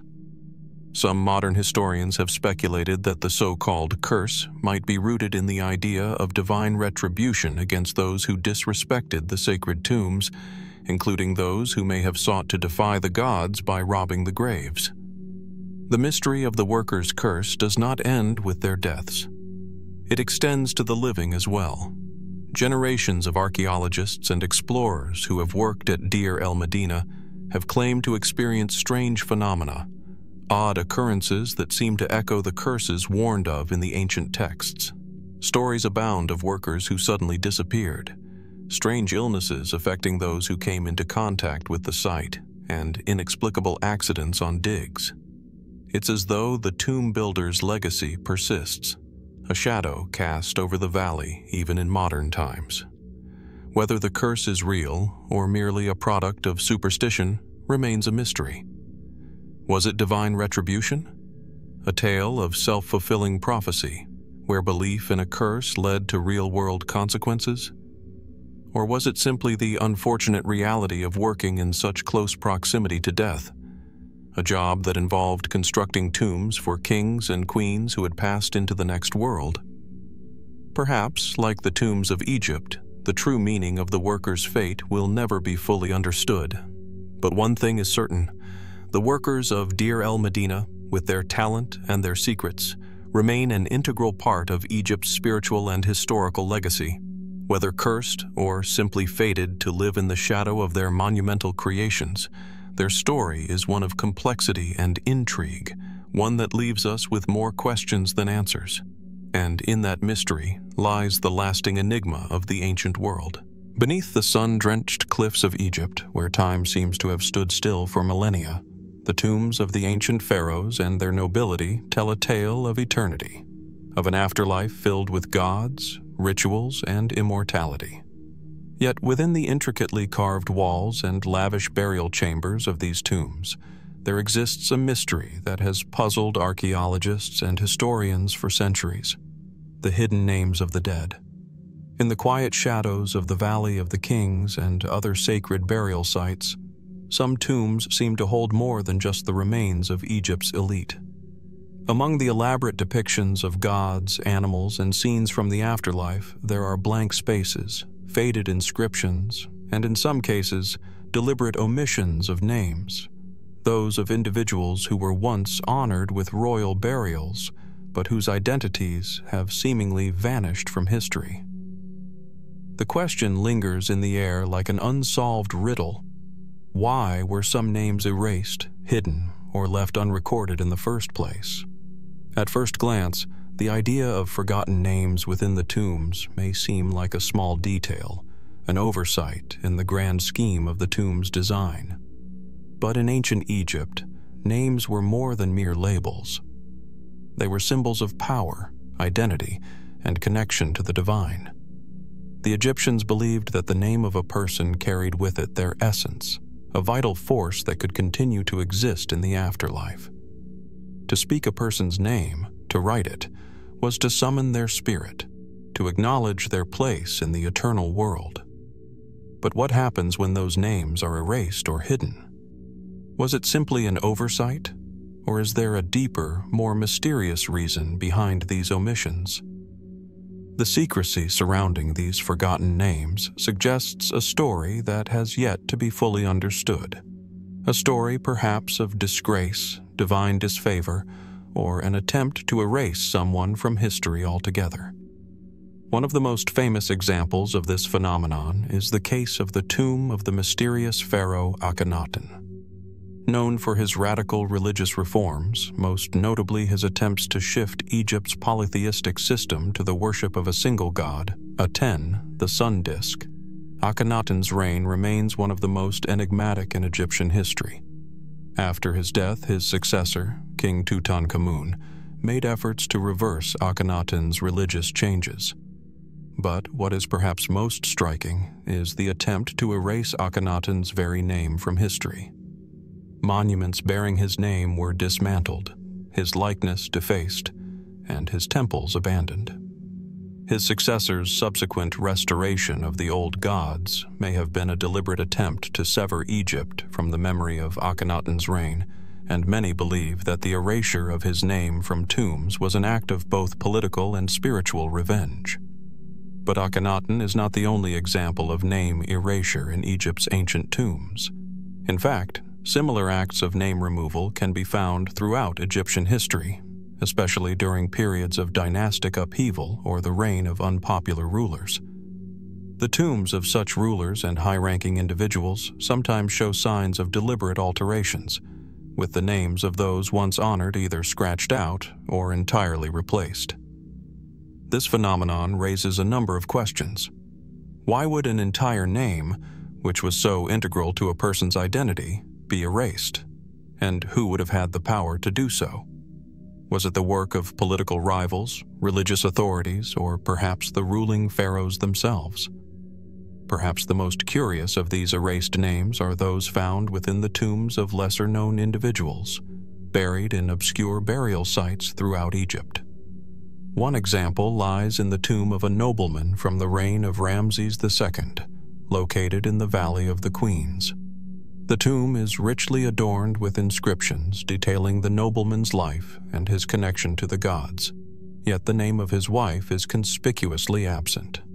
Archaeologists have speculated that this omission could be due to a personal or familial dispute, or even to a scandal that led to the woman being erased from the record. But the absence of her name remains unsettling. Why would such a deliberate omission occur in a culture so steeped in the importance of names and lineage? In some cases, these missing names are not erased but hidden in plain sight. Hidden within the walls of certain tombs are symbols and codes, the significance of which remains unknown. These cryptic marks, often found near the tomb's entrance or within sacred chambers, may have been placed there to conceal the identity of the deceased or to protect their name from being exposed to the outside world. Are these hidden names the result of a secret society or a lost tradition, one that believed in the protection of certain individuals from the gaze of the living? Or are they part of a forgotten ritual, one meant to ensure that certain names remained safe from those who might misuse them or speak ill of the deceased? While many of the erased and hidden names have been lost to time, others remain just beyond our grasp, waiting to be discovered. Scholars have long debated whether these enigmatic omissions were a form of punishment or an intentional act of secrecy. But with each new discovery in the tombs of Egypt, the truth becomes more elusive. Some researchers suggest that these hidden names may be tied to ancient political power struggles, religious revolutions, or even matters of personal vengeance. Perhaps, as some have theorized, the Egyptians themselves understood the power of a name so intimately that to remove it from the historical record was the ultimate act of erasure, a way of consigning someone to oblivion, forever lost to time. One of the most intriguing theories surrounding the hidden names is the possibility that these individuals were erased for reasons related to Egyptian spirituality. The ancient Egyptians placed great emphasis on the journey to the afterlife and believed that the preservation of one's name was key to achieving immortality. For some, the erasure of their name was more than a punishment. It may have been a form of spiritual death, a way of ensuring that the soul would never find peace. If a person's name was erased or left unrecorded, their passage into the afterlife could be disrupted, leaving them stranded in a limbo between worlds. Could the mysterious removal of names be part of a ritualistic belief aimed at preventing certain souls from entering the realm of the gods? As we peer into the shadows of ancient tombs, the hidden names continue to haunt us, whispering their secrets from the walls.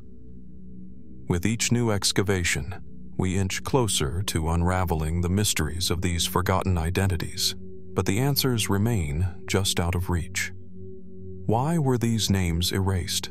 What events led to their removal, and who was responsible for their disappearance? Are these names simply casualties of political and religious change, or do they hide a deeper, more profound mystery, one that has yet to be fully understood? In the end, the hidden names of the dead may be the most elusive of all Egypt's ancient secrets. Yet as we continue to search for the truth behind these enigmatic omissions, we must remember that in the world of the ancient Egyptians, names were not merely words, they were keys to a person's soul. And perhaps, just perhaps, the true meaning of these hidden names lies not in their discovery but in the silence that surrounds them. In the heart of Egypt, where the golden sands stretch endlessly beneath an ancient sun, there exists a mystery that has captivated archaeologists, historians, and treasure hunters for centuries. The lost tomb of Imhotep, a figure whose very name is synonymous with genius. Imhotep stands as one of Egypt's most extraordinary and enigmatic figures, a polymath, architect, physician, and priest who was so revered that he was deified as a god long after his death. Imhotep's legacy, however, is as elusive as it is grand. While he is often remembered for his architectural triumph, the design of the step pyramid at Saqqara, and his work as a physician that earned him divine status, one of the most tantalizing aspects of his legacy is the mystery surrounding his final resting place. Unlike many of Egypt's grand pharaohs, whose tombs were sealed with elaborate rituals and monumental architecture, Imhotep's tomb remains hidden, if it ever existed in the form we might expect. The absence of Imhotep's tomb has become one of the greatest mysteries of ancient Egypt. Despite his immense stature in both the historical and divine realms, no tomb bearing his name or likeness has been conclusively identified. The question lingers: where is the tomb of this remarkable figure? Could it still be hidden beneath the sands, waiting to be uncovered? Or perhaps, has it already been found, only to remain shrouded in secrecy? Imhotep's life was extraordinary. He was an architect, credited with designing the first pyramid, an innovation that would lay the groundwork for the monumental burial structures that followed. His architectural genius was matched only by his reputation as a healer and sage.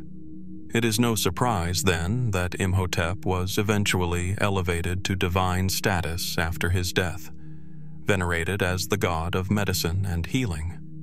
This reverence for Imhotep persisted for centuries, and his name and image became synonymous with wisdom and divine knowledge.